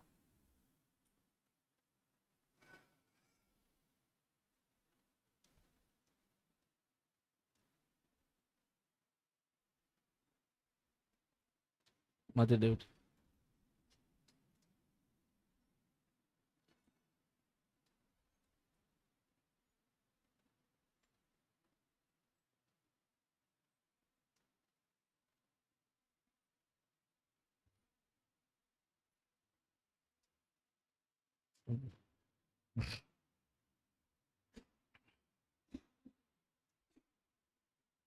அப்போ அதனுடைய நுழைவாயில் என்ட்ரன்ஸ் பார்க்குறோம். அனுமனா சார் சொல்ல இது வந்து இந்த பிரமிடு. இதில் என்ட்ரன்ஸ் எங்கே இருக்குது பாருங்கள். தரைமட்டத்திலேருந்து 50 அடி உயரத்தில் இருக்குது. தரைமட்டத்திலேருந்து 50 அடி உயரத்தில் தான் என்ட்ரன்ஸே இருக்குது. இங்கே இந்த இடத்துல இருக்குது பாருங்க, கற்கள் எல்லாம் இருக்குது. அதே மாதிரி கல் மாதிரி இதுவும் இருக்குது. தரைமட்டத்திலேருந்து 50 அடி உயரத்தில் வந்து இந்த பிரமிடு வந்து என்ட்ரன்ஸ் இருக்குதுன்னு சொல்லி பார்க்குறோம். இந்த என்ட்ரன்ஸுக்குள்ளே வந்து இதில் உள்ளே போகணும். உள்ள இந்த என்ட்ரன்ஸ் தரைமட்டத்திலேருந்து 50 அடி உயரத்தில் என்ட்ரன்ஸ் இருக்குது. இங்கே நுழைவாயில். அதில் இறங்கியாச்சுன்னா நேராக கீழ்நோக்கி பாதை தான் வந்து நேராக எங்கே வந்து சேரும்னா புதகுழியில் வந்து சேர்ந்துடும். கீழ்நோக்கு பாதை நேராக புதகுழிக்கு வந்து தான் சேரும். அன்பான சகோதர சொல்ல டிசெண்டிங் பேஜஸ் நேராக பிட்டு, அதாவது பிட்டுனா புதகுழி, புதகுழியில் வந்து சேர்ந்துடும். அப்போ அன்பான சகோதரர்களை பார்க்குறோம். இந்த ஒரு கேட்டு என்ட்ரன்ஸ் பார்த்தீங்கன்னா அந்த கேட்டு வந்து 50 அடி உயரத்தில் இருக்கிறது வந்து எதை அடையாளப்படுத்துதுன்னா ஒரு பரிபூர்ண நிலைமையை அடையாளப்படுத்துது. என்ன பரிபூர்ண நிலைமையை அடையாளப்படுத்துது அப்படின்னு சொல்லி பார்க்கும்போது அன்பான சார் சொல்ல நமக்கு இதில் இது வந்து தரைமட்டத்திலேருந்து 50 அடி உயரத்தில் இருக்குது. தரைமட்டத்திலேருந்து 50 அடி உயரத்தில் அப்படின்னு சொல்லி பார்க்குறோம். அப்போ இந்த 50 அடி உயரத்தில் இருக்கிறது வந்து ஒரு பரிபூர்ண நிலையை அடையாளப்படுத்துகிறது அப்படின்னு சொல்லி பார்க்குறோம். இது எதை அடையாளப்படுத்துது? ஆதாம் படைக்கப்பட்ட அந்த பரிபூர்ண நிலைமை. ஆதாம் படைக்கப்பட்ட அந்த பரிபூர்ண நிலைமையை வந்து இது அடையாளப்படுத்துது. ஆனால் அந்த பரிபூர்ண நிலையில் இருந்த மனுஷன் என்ன ஆகிட்டான்னா நேராக கீழ்நோக்கி போறக்க ஆரம்பிச்சிட்டான். கீழ்நோக்கி அப்படிங்கிறது வீழ்ச்சிக்குள்ளே போகிறான். அந்த வீழ்ச்சிக்குள்ளே போகிறது எங்கே போய் சேருதுன்னா நேராக எங்கே வந்து சேருதுங்க? புதகுழியில் வந்து சேருது. அப்போ அன்பான சகோதர சகோதர மனுஷனை வந்து தேவன் வந்து அருமையாக தான் படைச்சாரு. பாருங்க, பாவ நிலைமைக்கு விழுந்துட்டான். கீழ்நோக்கி போகிறது வந்து பாவ நிலைமை. 50 அடி உயரத்தில் இருக்கிற அந்த என்ட்ரன்ஸ் வந்து பரிபூர்ண நிலைமையை அடையாளப்படுத்து. தேவன் வந்து மனுஷனை வந்து பரிபூர்ண நிலைமையில தான் படைச்சார். ஆனால் என்ன ஆகிட்டான்னா அவன் தான் அந்த வேண்டாம்னு சொன்ன பழத்தை சாப்பிட்டு அவன் பாவத்துக்குள்ளே வீழ்ந்து போயிட்டான். அப்போ அந்த வந்து பாருங்க, கீழ் நோக்கி அவன் போகக்கூடிய நிலைமை வந்துருச்சு. புதகுழியை நோக்கி போகக்கூடிய சூழ்நிலை பாருங்க. எல்லாரும் மறிச்சு போனதுக்கு அப்புறமா நம்மளை வந்து பூமியில குழி தோண்டி புதைக்கிறோம் புதகுழியில். இது வந்து மனிதனுடைய நிலைமையா இருக்கு. அப்போ நான் மனுஷனா தேர்ந்தெடுத்துறது தான். அதை நான் படிக்கிற ரோமர் எழுதும்போது அப்போஸ்தலன் பவுல் வந்து சொல்றாரு, 5ஆம் அதிகாரம் 12ஆம் வசனம், இப்படியாக ஒரே மனுஷனாலே பாவமும் பாவத்தினாலே மரணமும் உலகத்திலே பிரவேசித்தது போலவும் எல்லா மனுஷரும் பாவம் செய்தபடியால் மரணம் எல்லாருக்கும் வந்தது போலவும் இதுவும் ஆயிற்று. பாருங்க, அதாவது ஒரே மனுஷனால பாவம், ஆதாம் ஆதி தகப்பன் ஆதாம்னால பாவம், பாவத்தின் சம்பளம் மரணம் உலகத்துல வந்துச்சு. அது மாதிரி எல்லா மனுஷனும் அந்த வழியில போயிட்டு இருக்கிறோம். ஆனா பாருங்க, அந்த கேட்டுக்கு போற வாசல், அதான் ஆண்டவர் சொல்றார் மத்தேயு 7:13, இடுக்கமான வாசலை உட்பிரவேசிங்கினார். கேட்டுக்கு போற வாசல் எப்படி இருக்கு? வாசல் விரிவும் வழி விசாலமுமா இருக்குது, அதனுடைய பிரவேசிக்கிற அநேகர் அப்படின்னு இந்த ஆதாம் ஓப்பன் பண்ணி வச்ச இந்த ஒரு கேட்டுக்கு போற வழியில நிறைய பேர் போயிட்டு இருக்கிறாங்க. அதான் பாவத்தின் சம்பளம் மரணம். பாவத்தின் சம்பளம் மரணம்னு நாம் படிச்சிருக்கிறோம். அப்ப அன்பான சகோதரர், எல்லாரும் எங்க போய் சேரணும்? மரணத்துல தான் போய் சேரணும். இந்த பூமியில பிறந்த அத்தனை பேருமே, பிறந்த அனைவருமே மரணத்துக்குள்ள போறோம். அப்போ அது என்னன்னா பாவத்தின் சம்பளம், ஆதி தகப்பன் ஆதாம் செஞ்ச பாவம். அதான் வசனத்துல படிக்கிறோம், எல்லாருமே அந்த குழியில தான் போய் சேர்றதுன்னு படிக்கிறோம். ஏசாயா புஸ்தகத்துல 38ஆம் அதிகாரம் 18ஆம் வசனம். பாதாளம் உம்மை துதியாது, ம். மரணம் உம்மை போற்றாது, குழியில் இறங்குகிறவர்கள் உம்முடைய சத்தியத்தை தியானிப்பதில்லை. பாருங்க, பாதாளம் உண்மை போற்றாது, மரணம் உண்மை துதியாது அப்படின்னு படிக்கிறோம். குழியில் இறங்குறவர்கள் அப்படிங்கிற குழி, அந்த புதகுழி பாருங்க, பரிபூர்ண நிலைமை. மனிதன் ஆதாம் எப்படி படைக்கப்பட்டான்னா தேவனுடைய சாயலாக, அவருடைய ரூபத்தின் பிரகாரம் படைக்கப்பட்டார். அப்போ அந்த பரிபூர்ண நிலைமை அவன் இழந்து என்ன ஆயிட்டான் தெரியுங்களா, ஒரு புதகுழியை நோக்கி போகிறக்க ஆரம்பிச்சான்னு சொல்லி பார்க்குறான் அன்பான சகோதரர்களே. அப்போ இது வீழ்ச்சியை அடையாளப்படுத்துகிறது. மனுக்குலத்தினுடைய வீழ்ச்சியை இது அடையாளப்படுத்துகிறதா இருக்குன்னு சொல்லி பார்க்குறோம். அப்போ குழியில் இறங்கக்கூடிய நிலைமை தான். அதாவது யோபு கூட சொல்ற பாருங்க, என் ஆத்மா படுகுழியில் இறங்காதபடிக்கு, என் ஆத்மா படுகுழியில் இறங்காதபடிக்கு அப்படின்னு சொல்லி பார்க்குறோம். அப்போ அந்த படுகொலையில் தான் எல்லாரும் போயிட்டு இருக்கிறோம் அன்பான சகோதரர்களே. ஆனால் அந்த படுகொலைக்கு தப்பிக்கிறதுக்கு ஒரு வழி இருக்கு. தேவன் ஆதாமின் சந்ததி எல்லாரும் மரணத்தில் போனாங்க. மரணத்தில் போன ஆதாமின் சந்ததியை சரி பரவாயில்ல காப்பாற்றலாம் அப்படின்னு முடிவு பண்ணார். பாருங்க, இங்கே ஒரு வழி உருவாக்குனார். அசெண்டிங் பேசேஜ் அப்படின்னா மேல்நோக்கு பாதை. மேல்நோக்கு பாதை ஒன்று தேவன் ஏற்படுத்தி பண்ணி கொடுத்தார். ஆதாம் ஏவாள் பாவத்தில் விழுந்தாங்க. மனுக்குலம் பாவத்தின் சமம் மரணத்தில் போயிட்டு எல்லாரும் மரணத்தில் போயிட்டு இருக்கும்போது இப்படியே மனித வாழ்க்கை எவ்வளோதானா அப்படின்னு ஒரு கேள்வி வரும்போது, இல்லை தேவன் நமக்கு என்ன பண்ணார்னா அவங்களுக்கு ஒரு வழி ஏற்படுத்தி கொடுத்தார். நீங்கள் ஜீவன் பெறுவதற்கு ஒரு வழி இருக்குனார். அந்த வழி தான் அந்த மேல்நோக்கு பாதை, அசெண்டிங் பேஜஸ் அப்படின்னு சொல்லி பார்க்குறோம். இது பாருங்க, இதில் இந்த புதவலிலிருந்து தப்பிக்கிறதுக்கு இந்த வழி தான். இப்போ இதில் இறங்கி உள்ளே போயிட்டு இருப்போம். இந்த அடைக்கப்பட்ட பகுதி தான் பார்த்தீங்கன்னா அந்த மேல்நோக்கு பாதை. இந்த மேல்நோக்கு பாதை எதை அடையாளப்படுத்துகிறதுனா லேவியராகமம் 18ஆம் அதிகாரம் 5வது வசனம். ஆகையால் என் கட்டளைகளையும் என் நியாயங்களையும் கைக்கொள்ள கடவீர்கள், அவைகளின்படி செய்கிறவன் எவனும் அவைகளால் பிழைப்பான், நான் கர்த்தர். பாருங்க, அதாவது என் கட்டளைகளை நியாயங்களை கை கொள்ளுங்க அப்படிங்கிறாரு. அதன் பிரகாரம் செஞ்சீங்கன்னா எவனும் பிழைப்பான். அப்போ என்னுடைய கட்டளைகள் நியாய பிரகாரம் நீங்கள் கை கொண்டு நடந்து அதை செஞ்சீங்கன்னா நீங்கள் பிழைப்பீங்க அப்படின்னு தேவன் சொல்றாரு. அப்படின்னு அன்பான சகோதர சொல்லி நான் பார்க்குறோம். இந்த ஒரு கட்டளைகள் நியாயங்கள் எதை குறிக்கிறது? தேவனுடைய நியாயப்பிரமாணத்தை குறிக்குது. அதாவது ஒட்டுமொத்த மனுக்குள்ள மரணத்தில் போயிட்டு இருக்கும்போது அப்போ மனுஷன் வாழ்றதுக்கு வழியே இல்லையா அப்படின்னு சொல்லும்போது, அப்போ கீழ்நோக்கு இறங்கு பாதை அந்த புதவுலைக்கு போயிட்டு இருந்த மனுக்குளத்தில் தப்பிக்கிறதுக்கு ஒரு வழியை உருவாக்கி கொடுத்தார் தேவன். மனு குணத்தின் மீது விழுந்த சாபம், அந்த பாவம், அதிலும் தப்பித்துக் கொள்வதற்கு முதலாவது ஒரு வாய்ப்பு தேவன் ஏற்படுத்தி கொடுத்தார். அந்த முதலாவது வாய்ப்பு என்னன்னா, இஸ்ரேல் ஜனங்களை தனக்கு சொந்த ஜனமாக தெரிந்து கொண்டு அந்த ஜனங்களுக்கு தன்னுடைய கற்பனைகளை கொடுத்தார், நியாயப்பிரமாணத்தை கொடுத்தார். அப்போ நியாயப்பிரமாணத்தினுடைய கட்டளைகளை கடைப்பிடிச்சா என்ன கிடைக்குங்க? நியாயப்பிரமாணத்தின் கட்டளை கடைப்பிடிச்சா நித்திய ஜீவன். அதான் வசனத்தில் பார்த்துருக்கோம். என்னுடைய கட்டளைகளை என்னுடைய நியாயங்களை கை கொள்ளுங்க, கை கொண்டீங்கன்னா அதனால் என்ன பண்ணுவீங்க? பிழைப்பீர்கள்னு சொல்லியிருக்காரு. அப்போ அந்த வாக்கு தத்துவம் தான் தேவன் கொடுத்துருக்க நியாயப்பிரமாணம். அதை கடைப்பிடிச்சு நடந்தா நித்திய ஜீவனை பெற்றுக்கொள்ளலாம். அவைகளின்படி செய்கிறவன் அதனால பிழைப்பான் வசனம் இருக்கு. நியாயப்பிரமாணத்தின் பிறகு செய்கிறவங்க தேவன் கொடுத்த நியாயப்பிரமாணம் அதை செஞ்சா பிழைக்க முடியும். அதான் சொல்றாரு பாருங்க, கலாத்தியர் 3:12 படிங்க.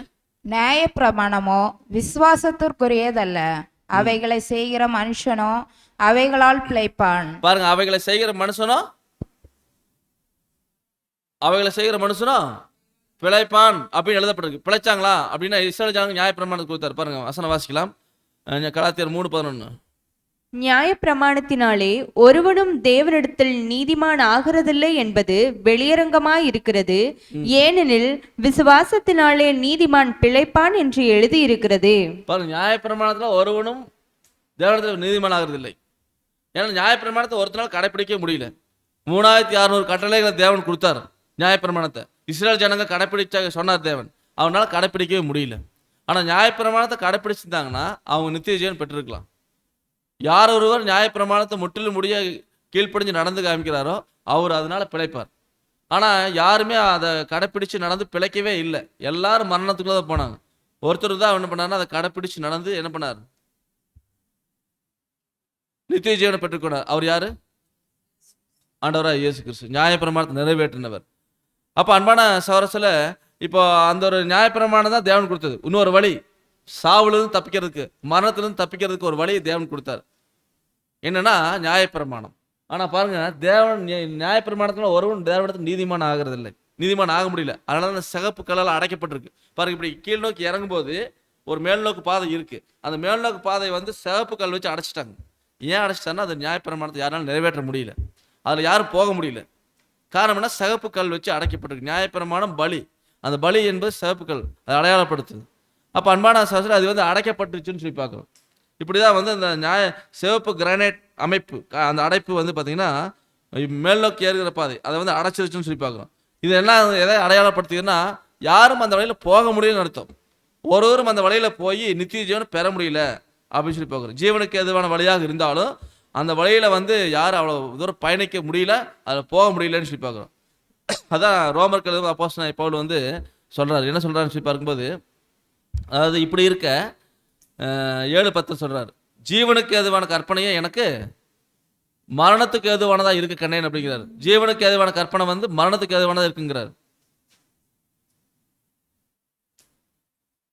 அப்போ ஜீவனுக்கு எதுவான அந்த ஒரு கற்பனைகள் தான் மரணத்துக்கு எதுவானதாக இருக்குது. ஏன்னா அது கடைப்பிடிக்க முடியும் விசேஷம். அதனால மேலும் மேலும் தேவனுக்கு கோபம் மூட்டி சாபத்தை தான் வாங்கிட்டாங்க.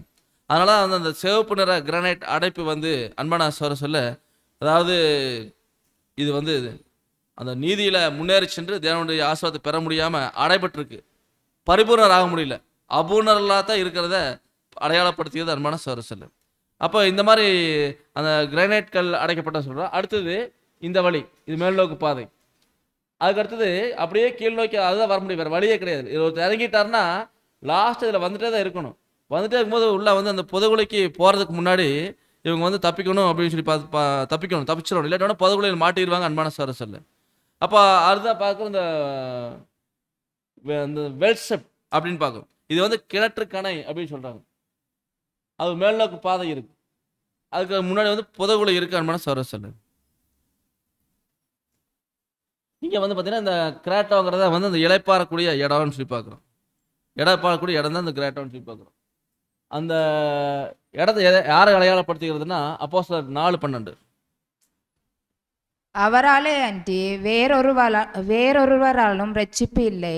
நாம் ரட்சிக்கப்படும்படிக்கு வானத்தின் கீழெங்கும் மனுஷர்களுக்குள்ளே அவருடைய நாமமே அல்லாமல் வேறொரு நாமம் கட்டளையிடப்படவும் இல்லை என்றான். பாருங்க, அதாவது மனுக்குலத்துக்கு வேற வழியே இல்லையா அப்படின்னு நம்ம ஒரு கேள்வி கேட்டோம்னா, இப்படி எல்லாருமே மரணத்தில் போயிட்டுக்கிறாங்களே அப்படின்னு சொல்லி பார்க்கும்போது வசனம் சொல்லுது, அவரால் அன்றி வேறொருவராலும் ரட்சிப்பு இல்லை. யாரால? அவராலே அன்றி. யாரால அப்படின்னு சொல்லி பார்க்கும்போது நம்ம ஆண்டவராக இயேசு கிறிஸ்து. நாம் ரட்சிக்கப்படும்படி வானத்தின் கீழெங்கும் மனுஷருக்குள்ள அவருடைய நாமமே இல்லாமல் வேறொரு நாமம் கட்டளையிடப்படவில்லை. நம்ம ஆண்டவராக இயேசு கிறிஸ்து தான். அப்போ அன்பான சகோதரர்களே, வழியே இல்லையான்னு சொல்லும்போது ஆண்டவர் சொல்றாரு யோவான் 14:6. அதற்கு இயேசு, நானே வழியும் சத்தியமும் ஜீவனுமாய் இருக்கிறேன், என்னாலே அல்லாமல் ஒருவனும் பிதாவினிடத்தில் வரான். பாருங்க, நானே வழி அப்படின்றார். பாருங்க, அப்போ மனுக்குலத்துக்கு யார் வழினா ஆண்டவராக இயேசு கிறிஸ்து தான். அவர் இல்லாமல் யாருமே பிதாவினிடத்துல போக முடியாது அப்படின்னு சொல்லி பார்க்குறோம் அன்பான சகோதரர்களே. அவர் தான் வழி. I am the way, the truth and the life அப்படின்னு ஆண்டவர் இயேசு கிறிஸ்து சொல்றார். அப்போ கர்த்தராகிய இயேசு கிறிஸ்து தான் வழியாக இருக்கார். அவர் தான் பாருங்க ஒட்டுமொத்த மனுக்குலத்துக்கு என்னவா இருக்கான்னு சொல்லி பார்க்கும்போது, அதாவது நானே உயிர்த்ததிலும் ஜீவனுமா இருக்கிறார். எல்லாருமே நித்திய ஜீவனை பெறுவதற்கு தான் பிரயாசப்பட்டாங்க ஆரம்பத்திலிருந்தே. அப்போ ஆண்டவர் சொல்லிட்டார், நானே உயிர்த்ததிலும் ஜீவனுமா இருக்கிறேன் அப்படின்ட்டார். அப்போ ஆண்டவர் இயேசு கிறிஸ்துவ விசுவாசித்தா போதும். சொல்ற பாருங்க யோவான் 11:26. உயிரோடு இருந்து என்னை விசுவாசிக்கிறவன் எவனும் என்றென்றைக்கும் மறியாமலும் இருப்பான். இதை விசுவாசிக்கிறாயா என்றார். ஆமா, அதாவது உயிரோட இருந்து என்னை விசுவாசிக்கிறவனும் என்றென்றைக்கு மறிக்க மாட்டான்னு சொல்றார்.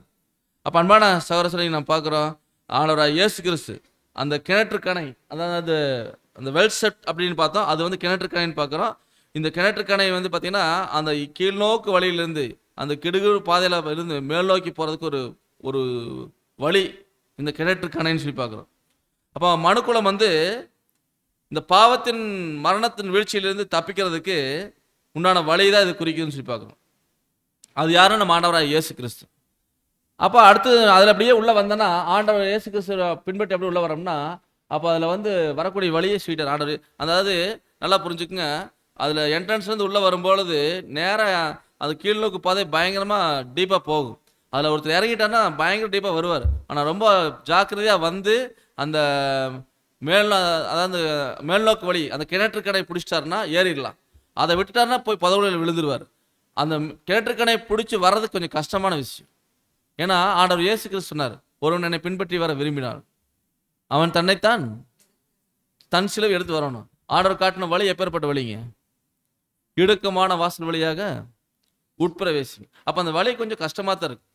அப்போ அதுலேருந்து அந்த உள்ளே போயிட்டான்னு நாமளே அந்த பிரமிடுக்குள்ள போயிட்டுன்னு வச்சுக்கோங்களேன், அதில் போயிட்டேன்னா அந்த வழியில் மேலே உள்ளே வரணும். அப்போ அது ரொம்ப கஷ்டமாக இருக்கும். அதில் ஏறுறது ரொம்ப கஷ்டமாக இருக்கும். குறுகிய பாதையாக இருக்கும். அதில் அப்படியே கஷ்டப்பட்டு வருத்தி தான் அதில் ஏறணும்ல.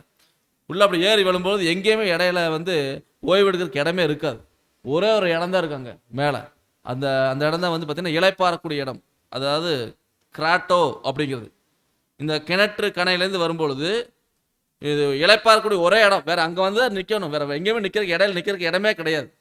அங்கே தான் நம்ம நிற்கணும். இது பார்த்தீங்கன்னா பூமியில் ஒரு வெடிப்பு பிளந்திருக்கிறது போல் இது காணப்படுமா. அப்போ இந்த ஒரு கிராட்டோங்கிற இடம் எதை அடையாளப்படுத்துகிறதுன்னு பாருங்க. இதுதான் இந்த இடத்துல இந்த கிணற்று கணையில் ஏறி வரும்போது இந்த இடம் இங்கே தான் ஓய்வெடுக்க முடியும். அந்த கிராட்டோ அப்படிங்கிற இடம். சரிங்களா? பாருங்க அங்கே ஆளுகளாக இருக்காங்க பாருங்க. எப்படி வராங்க பார்த்தீங்களா? இந்த படத்தை பார்த்து தெரியுதுங்களா? அதாவது இங்கே ஒருத்தர் உட்காந்துட்டு வராரு பார்த்தீங்களா? தெரியுதுங்களா இல்லைங்களா? தெரியுது. இந்த சின்ன சந்து அதுலேருந்து உட்காந்துட்டு அப்படியே எவ்வளோ கஷ்டப்பட்டு வராங்க பாருங்க. அப்படிதான் வர முடியும். அப்படி நம்ம ஜாலியாக ஓடி ஆடியெல்லாம் வர முடியாது. அதில் ரொம்ப கஷ்டப்பட்டு மேலே ஏறி இந்த இடத்துக்கு அப்பா வந்துட்டோம் அப்படின்னு சொல்லிட்டு அங்கே கொஞ்சம் ரெஸ்ட் எடுக்கிற இடம். அப்போ இந்த ஒரு கிராட்டோ அப்படிங்கிற இடம் யாரை குறிக்குதுன்னு சொல்லி பார்க்கும்போது அன்பான சகோதரர்களே 1 தீமோத்தேயுக்கு அப்போஸ்தலன் பவுல் சொல்றாரு 2ஆம் அதிகாரம் 6ஆவது வசனம், எல்லாரையும் மீட்கும் பொருளாக தம்மை ஒப்பு கொடுத்த மனுஷனாகிய கிறிஸ்து இயேசு அவரே இதற்குரிய சாட்சி ஏற்ற காலங்களில் விளங்கி வருகிறது. இதற்குரிய சாட்சி ஏற்ற காலங்களில் விளங்குது. இந்த காலத்துல விளங்குது பாருங்க. அப்ப எல்லாரையும் மீட்கும் பொருளாக தம்மை ஒப்பு கொடுத்த மனுஷனாகிய கிறிஸ்து. அப்போ கல்வாரி சிலுவையில எல்லாரையும் மீட்கும் பொருளாக தன்னை ஒப்பு கொடுத்தார் ஆண்டவராகிய இயேசு கிறிஸ்து. அவருடைய மரணத்தை தான் இது அடையாளப்படுத்துகிறது. அவருடைய மரணத்தின் மூலமாக அன்பான சகோதரர்களே நமக்கு ஆசீர்வாதம் கிடைக்குது. அதுதான் அங்கே இளைப்பாறும் இடத்துல அங்கே என்ன பண்ணுவோம்? அதாவது ஒருத்தர் அந்த பிரமிடுக்கு உள்ளே போகிறாரு. உள்ளே போய் அந்த கீழ் நோக்கி பாதையில் போயிட்டு இருக்காரு. நம்ம தப்பிக்க மாட்டோமா அப்படின்னு உயர் கையில் வச்சுட்டு போவார். அங்கே பொதுகுலைக்கு முன்னாடி நேராக அந்த கிணற்றுக்கணை வழியாக ஏறிடுவார். கஷ்டப்பட்டு ஏறுவார். ஏறும்போது அப்பா நமக்கு இந்த வழி மட்டும் இல்லைன்னா அவ்வளோதான், நான் செத்தேன் அப்படின்னு நினச்சிட்டு ஏறுவார். ஏறிட்டு எப்படியாவது நான் கொஞ்சம் ரெஸ்ட் எடுத்தால் பரவாயில்லையே அப்படின்னு நினைக்கும் போது ரெஸ்ட் எடுக்க நடந்தால் அந்த கிராட்டோ அங்கே உட்காந்து என்ன யோசிப்பாங்கன்னா, சார் நான் எவ்வளோ கஷ்டப்பட்டு அந்த வழியில் வந்தேன், நான் ரொம்ப சிரமப்பட்டு வந்தேன், கொஞ்சம் தப்பு மிஸ் பண்ணியிருந்தேன்னா நான் அவ்வளோதான் மறிச்சிருப்பேன், அந்த புதவுகளில் சிக்கியிருப்பேன் அப்படிங்கிறத உட்காந்து யோசிப்பாருங்க. அந்த இளைப்பாறக்கூடிய இடத்துல தான் உட்காந்து யோசிச்சு பார்ப்பார். அப்போ இது கர்த்தராகிய இயேசு கிறிஸ்துவின் மரணத்தை அடையாளப்படுத்துது. அதை வசனம் வாசிக்கலாம். 1 கொரிந்தியர் 15:2. மனுஷனால் மரணம் உண்டானபடியால் மனுஷனால் மரித்தோரின் உயிர்த்தெழுதலும் உண்டாயிற்று. பாருங்க, ஆண்டவராகிய இயேசு கிறிஸ்து அவர் தான் அந்த மரித்தோரின் உயிர்த்தெழுதல் கொடுத்தார். ஆதாமுக்குள்ள எல்லாரும் மரிக்கிறாங்க, அதே போல கிறிஸ்துவுக்குள்ள எல்லாரும் உயிர்ப்பிக்கப்படுவார்கள் அப்படின்னு சொல்லி பார்க்குறோம். இது அந்த அங்கே அந்த இளைப்பாறக்கூடிய இடத்துல உட்காந்து யோசிக்கக்கூடிய நிலைமை. எல்லாரும் உயிர்த்தெழுந்து அந்த ஆசீர்வாதத்தை பெற்றுக்கொள்வார்கள் அப்படின்னு சொல்லி பார்க்குறோம். அடுத்து நாம் பார்க்குற அன்பான சகோதரர்களே, அந்த கிராட்டோ அப்படிங்கிறது பார்த்தீங்கன்னா பயபக்தியோட நினைவு கூடிய இடம் அப்படின்னு அர்த்தம். என்னங்கிறது கிராட்டோ அப்படிங்கிறது பயபக்தியுடன் நினைவு கூறக்கூடிய இடமாக இருக்கிறது. இப்போவுமே ஒரு சில இந்த ரோமன் கத்தோலிக் சர்ச்சிலலாம் பார்த்தீங்கன்னா ஜனங்க பார்த்தீங்கன்னா உட்காந்து யோசிச்சுட்டாங்க, அந்த ஜெபம் பண்ணிட்டு இருப்பாங்க. எல்லாம் பெரிய பெரிய சர்ச்சஸ்லாம் பண்ணியிருப்பாங்க. அந்த கொஞ்சம் தூரத்துக்கு முன்னாடியே என்ன பண்ணுவாங்கன்னா அங்கே ரெஸ்ட் எடுக்கிறதுக்கான இடங்கள் பண்ணி வச்சுருப்பாங்க. இதெல்லாம் அந்த பிரமிடுக்கு தோட்டத்தை வச்சு தான் பண்ணியிருக்கிறாங்க. இது அங்கே ஜபிக்கவும் அங்கே நினைவு கூறவும் அதை பயன்படுத்த பார்க்குறோம். அதே மாதிரி தான் அன்பான சகோதரர்களே, நம்ம கர்த்தராகிய இயேசு கிறிஸ்து அவரை தான் நம்ம நினைவு கூறணும், அவர் தான் நம்ம நினைக்கணும். அவர் தான் நம்ம இந்த பாதாளத்தின் வல்லமைக்கு நீங்களாக்கி ரட்சிக்கிறார். கர்த்தராகிய இயேசு கிறிஸ்து தான் ஜீவன் தரக்கூடியவராக இருக்காருன்னு சொல்லி பார்க்குறோம். சரிங்களா? இது நினைவு கூறத்தக்கதான இடம் அப்படின்னு சொல்லி பார்க்குறோம். அந்த இடத்துக்கு அப்புறமா நம்ம 2 இடத்துக்கு போகலாம். ஒன்று ராஜாவின் அறைக்கு போகலாம், இன்னொன்று ராணியின் அறைக்கு போகலாம். சரிங்களா? ராஜாவின் அறை, ராணியின் அறை, 2 இடத்துக்கு போகலாம். அந்த இடம் தாண்டினோன்னு பாருங்க, இதில் ஏறி வருவோம். ஏறி வந்து அந்த கிராட்டோ இந்த இடத்துல ஓய்வு எடுத்துட்டு மறுபடியும் மேலே ஏறி போகும்போது அடுத்து ராணி அறை இருக்குங்க. ராணி அறை, அப்புறம் மேலே ராஜா அறை இருக்கு. சரிங்களா? அப்போ இந்த ராஜா அறை மேலே இருக்கு, ராணி அறை கீழே இருக்கு. சரிங்களா? இப்போ அன்பான சகோதரர், இந்த பாதை கிராட்டோவிலேருந்து மேலே போனால் 2 இடத்துக்கு போகலாம். இந்த 2 இடத்துக்கு போகலாங்கிற அந்த பாதை வந்து போய் சேரக்கூடிய 2 இடங்களும் 2 விதமான ரட்சிப்பை அடையாளப்படுத்துது. என்ன அடையாளப்படுத்துது? 2 விதமான ரட்சிப்பை அடையாளப்படுத்துகிறது அப்படின்னு பார்க்குற அன்பான சகோதரர். அதாவது 2 விதமான ரட்சிப்பை அடையாளப்படுத்துகிறது. ஒன்று வந்து ராஜாவின் அறை, இன்னொன்று வந்து ராணியின் அறை. அதாவது ராணியின் அறை வந்து பார்த்தீங்கன்னா பூமிக்குரிய ரட்சிப்பு. ராஜாவின் அறை என்பது அழியாமை அடையாளப்படுத்துகிறது அன்பான சகோதரர். அப்போ அந்த கிராட்டாவிலிருந்து புறப்படுகிற பாதை, அதில் பயணித்து போனோம்னா 2 அறைக்கு போகலாம். அது நம்ம விருப்பம் தான். ஒன்று ராணி அறைக்கு போனாலும் போகலாம், இல்லை ராஜாவின் அறைக்கு போனாலும் போகலாம் அன்பான சகோதரர். அதில் ஃபஸ்ட்டு பார்த்தீங்கன்னா இங்கே நாம் பார்க்குறோம், ராஜாவின் அறைக்கு போகிறதுக்கு முன்னாடி ஒரு கிராண்ட் கேலரி இருக்குது. கிராண்ட் கேலரின்னு சொல்லி பார்க்குறோம். இதுதான் கிராண்ட் கேலரி. பாருங்க, பெரிய வழி. இந்த கிராண்ட் கேலரியில் வந்து பார்த்தீங்கன்னா கிரேட் ஸ்டெப் இருக்கும், எல்லாமே இருக்கும். பாருங்க, ராணி அறைக்கு போகிறது இது ஹரிஜோனல் பிளேசஸ். ஆனால் இது மேல்நோக்கு பாதை தான். இது ஹரிஜோனல் பிளேசஸ்ன்னு சொல்லி பார்க்குறோம். சரிங்களா? இதான் ராஜாவின் அறை, கிங் சேம்பர். சரிங்களா? இங்கே தான் நம்ம போகணும். அப்போ இந்த ராஜாவின் அறை வந்து எதை அடையாளப்படுத்துகிறதுன்னு சொல்லி பார்க்கும்போது வசனம் வாசிக்கலாம். 2 தீமோத்தேயு 1:10. நம்முடைய இரட்சகராகிய இயேசு கிறிஸ்து பிரசன்னமானதினாலே அந்த கிருபை இப்பொழுது வெளிப்படுத்தப்பட்டது. அவர் மரணத்தை பரிகரித்து ஜீவனையும் அழியாமையையும் சுவிசேஷத்தினாலே வெளியரங்கமாக்கினார். பாருங்க, அதாவது ஜீவன் அழியாமை 2மே கிடைக்குது. அப்போ அன்பான சகோதரர், கர்த்தராகிய இயேசு கிறிஸ்துவினுடைய அவருடைய கிருபையினால வெளிப்படுத்தப்பட்டிருக்கு. ஜீவன் அழியாமை 2மே கிடைக்கும் அன்பான சகோதரர். அப்போ ராஜாவின் அறை என்பது பரலோக ரட்சிப்பு, ராணியின் அறை என்பது பூலோக ரட்சிப்பு. 2 வகையான ரட்சிப்பு. பரலோக ரட்சிப்புக்கு போறவங்க யாரு? பூலோக ரட்சிப்புக்கு போறவங்க யாரு? பரலோக ரட்சிப்புக்கு போறவங்க யாருங்க? எத்தனை பேர்? 1,44,000 பேர். பூலோக ரட்சிப்புல இருக்கிறவங்க யார்? பூலோக ரட்சிப்புல ஒட்டுமொத்த உலக ஜனங்கள் எல்லாமே தான். ஒட்டுமொத்த உலக ஜனங்கள் இதெல்லாமே பாருங்க, ஒட்டுமொத்த உலக ஜனங்களுக்கும் அந்த ஆசீர்வாதம் கிடைக்க போகுது, பூலோக ரட்சிப்பு. ஆனால் பரலோக ரட்சிப்பு அவருடைய திருச்சபை ஜனங்களுக்கு மாத்திரம் தான் கிடைக்குதுன்னு சொல்லி பார்க்குறோம். ஆனால் அந்த பரலோக ரட்சிப்புக்கு போனால் என்ன கிடைக்குன்னா பாருங்க அன்பான சரசில், பரலோக ரட்சிப்பு திருச்சபை வித்தா கிடைக்குது. அதுவும் அழியாமைக்கு என்னங்க? டிவைன் நேச்சர், தெய்வீகத்தன்மை. அதாவது தேவன் எப்படி இருக்கிறாரோ அந்த தன்மை, தெய்வீக தன்மைக்கு ஆண்டவராக இயேசு கிறிஸ்து அந்த தன்மை பெற்றார். பிதாவாகிய தேவன் இருக்கக்கூடிய நேச்சர், அந்த நேச்சர் வந்து அழியாமைங்கிற நேச்சர். அழியாமைங்கிறது வந்து ஆண்டவராக இயேசு கிறிஸ்துவுக்கு முதல் வரையில் வர்றதுக்கு முன்னாடி இல்லை. அதாவது லோகோஸாக இருந்தார் பார்த்தீங்களா? லோகோஸாக இருந்தபோது ஆண்டவராக இயேசு கிறிஸ்துவுக்கு அழியாமைங்கிற அந்த நேச்சர் இல்லை. அவர் லோகோஸாக இருந்தார்,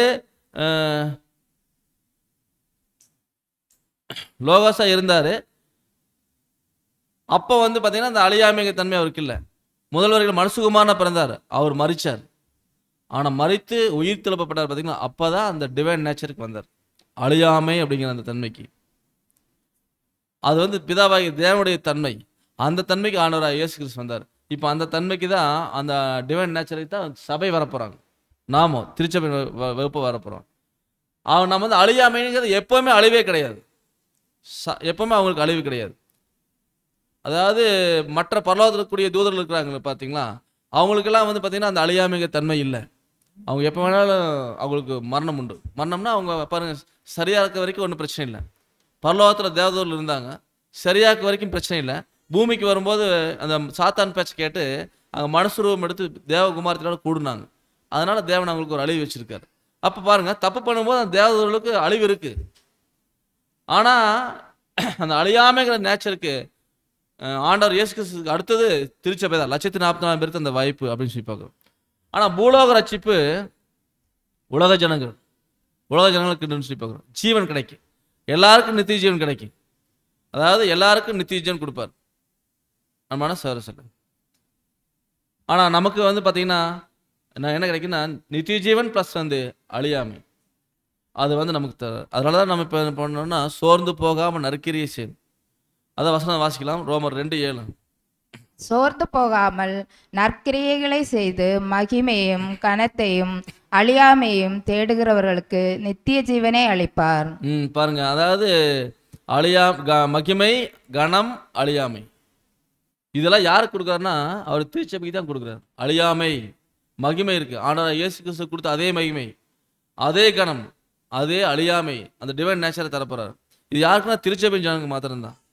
ஏன்னா அன்பான யார் மூலியமா கிடைக்குதுன்னா அவருடைய ஒரே பேரான குமாரன் மூலியமா தான். அதான் யோவான் படிக்கிறோம் இல்லைங்க, அதாவது 3:16 தேவன் தம்முடைய ஒரே பேரான குமாரனை விசுவாசிக்கிறவன் எவனோ அவன் கெட்டு போகாமல் நித்திய ஜீவனை அடையும்படிக்கு அவரை தந்தருளி இவ்வளவாய் உலகத்தில் அன்பு கூர்ந்தார். பாருங்க, எல்லாருக்குமே அந்த ஒரு நித்திய ஜீவன் கிடைக்கும். அதாவது ஆண்டவர் இயேசு கிறிஸ்துவை விசுவாசித்து ஏற்றுக்கொண்டாங்கன்னா எல்லாருக்கும் நித்திய ஜீவன். உலக ஜனங்களாம் உயிர்த்தெழுந்து வருவாங்க. உயிர்த்தெழுந்து வந்ததுக்கு அப்புறமா அவர்களுக்கு ஆண்டவர் இயேசு கிறிஸ்து யாருங்க சொல்லப்படும். அதுக்கப்புறமா பாருங்க அவர்களுக்கு நித்திய ஜீவன் கிடைக்கும். அப்போ தேவன் தன்னுடைய ஒரே பேரான குமாரனை விசுவாசிக்கிறவன் அவன் கெட்டு போகாமல் நித்திய ஜீவனை அடையும்படிக்கு அவரை தந்தருளி. இந்த உலகத்துக்காக உலகத்தின் மேல அவ்வளவாக அன்பு கூர்ந்திருக்காருன்னு சொல்லி பார்க்குறோம். இப்போ ஆண்டவராக இயேசு கிறிஸ்துவை விசுவாசிக்கிற ஜனங்களுக்கு என்ன கிடைக்கணும்? நித்திய ஜீவன் கொடுப்பாரு. அவங்க பூலோக ரட்சிப்பை சொந்த வச்சுக்குவாங்கன்னு சொல்லி பார்க்குறோம். அப்போ பாருங்க, அந்த கிரேட்டாவில் வந்து போகும்போது 2 வகையான ரட்சிப்பு, பரலோக ரட்சிப்பு, பூலோக ரட்சிப்பு. ராஜாவினரை பரலோக ரட்சிப்பு, ராணியினரை வந்து பூலோக ரட்சிப்பு. பூலோக ரட்சிப்புல வந்து பார்த்தீங்கன்னா நித்திய ஜீவன், அவ்வளோதான். அழியாமை கிடையாது, டிவைன் நேச்சர் கிடையாது. ஆனால் பாருங்க, அந்த கிராண்ட் கேலரியில் போகிறோம். அந்த கிராண்ட் கேலரியில் போகும்போது பாருங்க, இதான் கிராண்ட் கேலரி, படிக்கட்டுகள் உள்ள பெரிய வழி. ராஜாவினரைக்கு போகிறது வந்து படிக்கட்டுகள் உள்ள பெரிய வழி அப்படின்னு சொல்லி பார்க்குறோம். அதான் கிராண்ட் கேலரி அப்படின்னு சொல்லி பார்க்குறோம். இந்த ராஜாவின் அறைக்கு செல்லும் வழியில் ஒருவர் பிரவேசிக்கும் போது அந்த வழி தான் வந்து கிராண்ட் கேலரின்னு அழைக்கப்படுது. அதுக்குள்ள ஒரு நுழையிறாரு. இது வந்து பார்த்தீங்கன்னா விஸ்தாரமாக கட்டப்பட்ட ஒரு ஏறுபாதை, விஸ்தாரமாக கட்டப்பட்டிருக்கும். குறுகலாவெல்லாம் இருக்காது, விஸ்தாரமாக கட்டப்பட்டிருக்கும். இதனுடைய நீளாகலமெல்லாம் கொடுத்துருக்காங்க பாருங்க. இதுதான் கிராண்ட் கேலரி. நீங்கள் பார்த்தாலே தெரியும், இது விஸ்தாரமாக கட்டப்பட்டிருக்கக்கூடிய கிராண்ட் கேலரி. இது வந்து பார்த்தீங்கன்னா 28 அடி, நீளம் வந்து 155 அடி.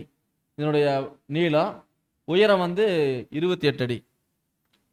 28 அடி அந்த அகலம், அந்த பாதையினுடைய அகலம். அப்படின்னா 28 அடிக்கும் போது இந்த ஹாலை விட கொஞ்சம் இந்த பெருசாக இருக்கு. அவ்வளோ நீளம் இருக்கு. நீளம் வந்து பார்த்தீங்கன்னா 155 அடி. சரிங்களா? இது ஒரு விஸ்தாரமான ஒரு ஏறுபாதைன்னு சொல்லி பார்க்குறோம். அப்புறம் கவனிங்க, இதான் அந்த ஏறுபாதை. இது பிரமிடுகளுக்கு கூட பிக்சர் தான். அது பிரமிடுகளுக்கு கூட பிக்சர் தான் ஏறுபாதை. ஏறாங்க பாருங்க.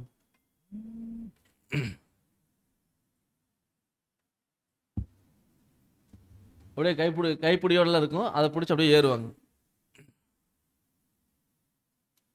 அப்போ அன்பான சரஸ்வதி வந்து நம்ம எதை அடையாளப்படுத்துதுன்னா, நம்ம வந்து அந்த விஸ்தாரமான அந்த கிராண்ட் கேலரிக்கு நுழையக்கூடிய ஓப்பனராக நம்ம இருக்கிறோம். யாரும் திருச்சென் பிள்ளைகள்.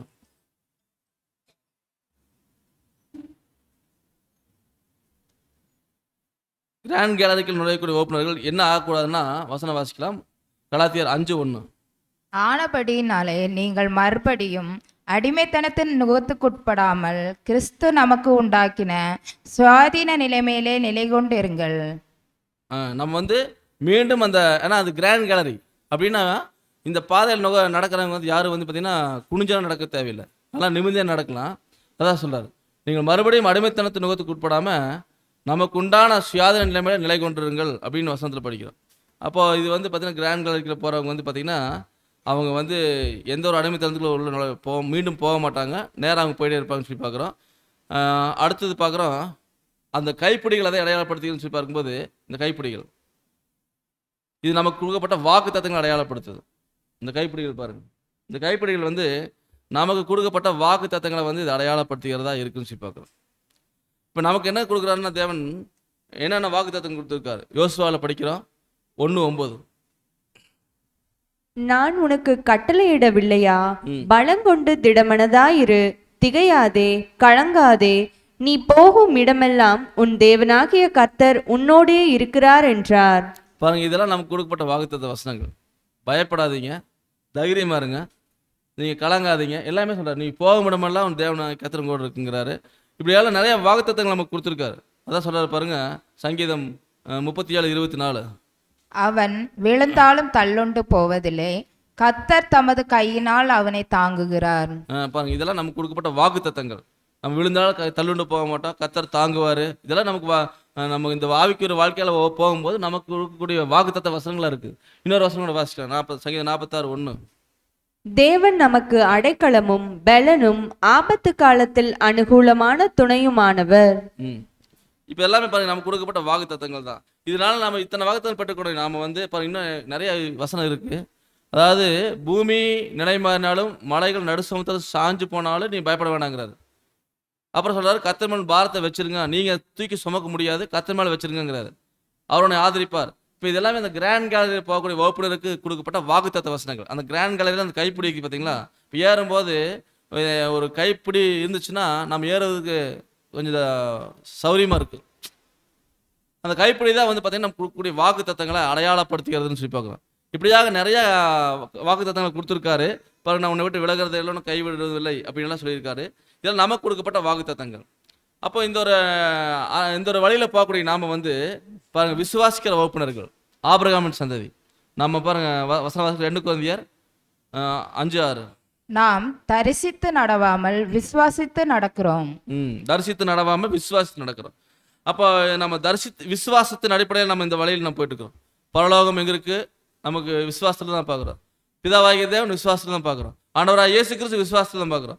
அப்போ இதெல்லாமே பாருங்க, நமக்கு முன்னாடி வைக்கப்பட்டக்கூடிய மாபெரும் தேவனுடைய தெய்வீக திட்டம். அது நமக்கான பங்கு. எல்லாவற்றையும் தெரிஞ்சிட்டோம்.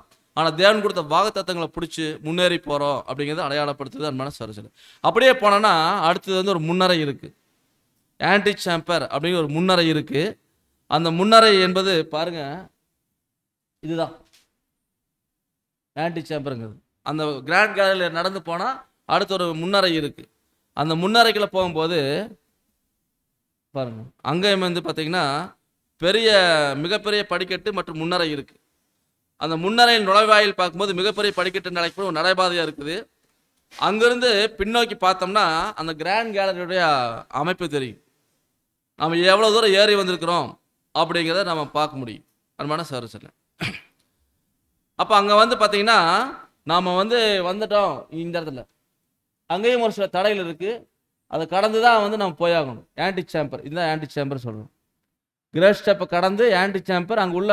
இது வரைக்கும் ஒன்றும் பிரச்சனை இல்லை. அதுக்கு மேலே கொஞ்சம் ரிஸ்க் எடுத்து நம்ம போகணும்னு சொல்லி பார்க்குறோம். ஏன்னா இந்த ஒரு பாதையானது நாமளாக ஏற்றுக்கொண்டு வரக்கூடிய பாதை தான். அதாவது நம்மளை பலி செலுத்துகிற விஷயம். ஆண்டவராக இயேசு கிறிஸ்துவனுடைய தியாக மரணத்தின் மூலமாக அவர் ஒட்டுமொத்த மனுக்குலத்துக்கு ஆசீர்வாதம் கொடுத்தார். அதே மாதிரி நமது பலியும் இருக்கணும் அப்படிங்கிற ஒரு கருத்தாளர் அடையாளப்படுத்துது. கர்த்தருடைய அந்த கடைசி தருணங்கள் அவர் பட்ட பாடுகள் மனுக்குலத்துக்காக அவர் தன்னையே கொடுத்தது. அதான் சொல்றாரு பாருங்க. அவருடைய பின்னடியார்களுக்கு என்ன சொல்றாருன்னு சொல்லி பார்க்கும்போது, ஒருவன் பின்பற்றி வர விரும்பினா அவன் தன்னைத்தான் வெறுக்கணும் அப்படின்னாரு பாருங்க. அதான் வசனம் வாசிக்கிற லூக்கா 14:28. உங்களில் ஒருவன் ஒரு கோபுரத்தை கட்ட மனதாயிருந்து. அப்போ கோபுரம் கட்டணும் முடிவு பண்ணியாச்சுன்னா அப்படின்னா முடிவு எடுத்தா என்ன பண்ணணும்?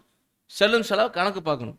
அப்படின்னா கணக்கு பார்த்து தான் அந்த வேலையை ஆரம்பிக்கிறோம். ஒரு வேலையவே நம்ம என்ன பண்ணுறோம், வீடு கட்டுறோம், ஏதாச்சும் ஒரு முக்கியமான பிஸ்னஸ் பண்ணால் எல்லாமே என்ன ஆகும் எப்படி ஆகுனாலாம் திட்டமிட்டு தான் நம்ம அந்த வேலை செய்கிறோம். அப்போ அதை திட்டமிட்டு செய்யணும்.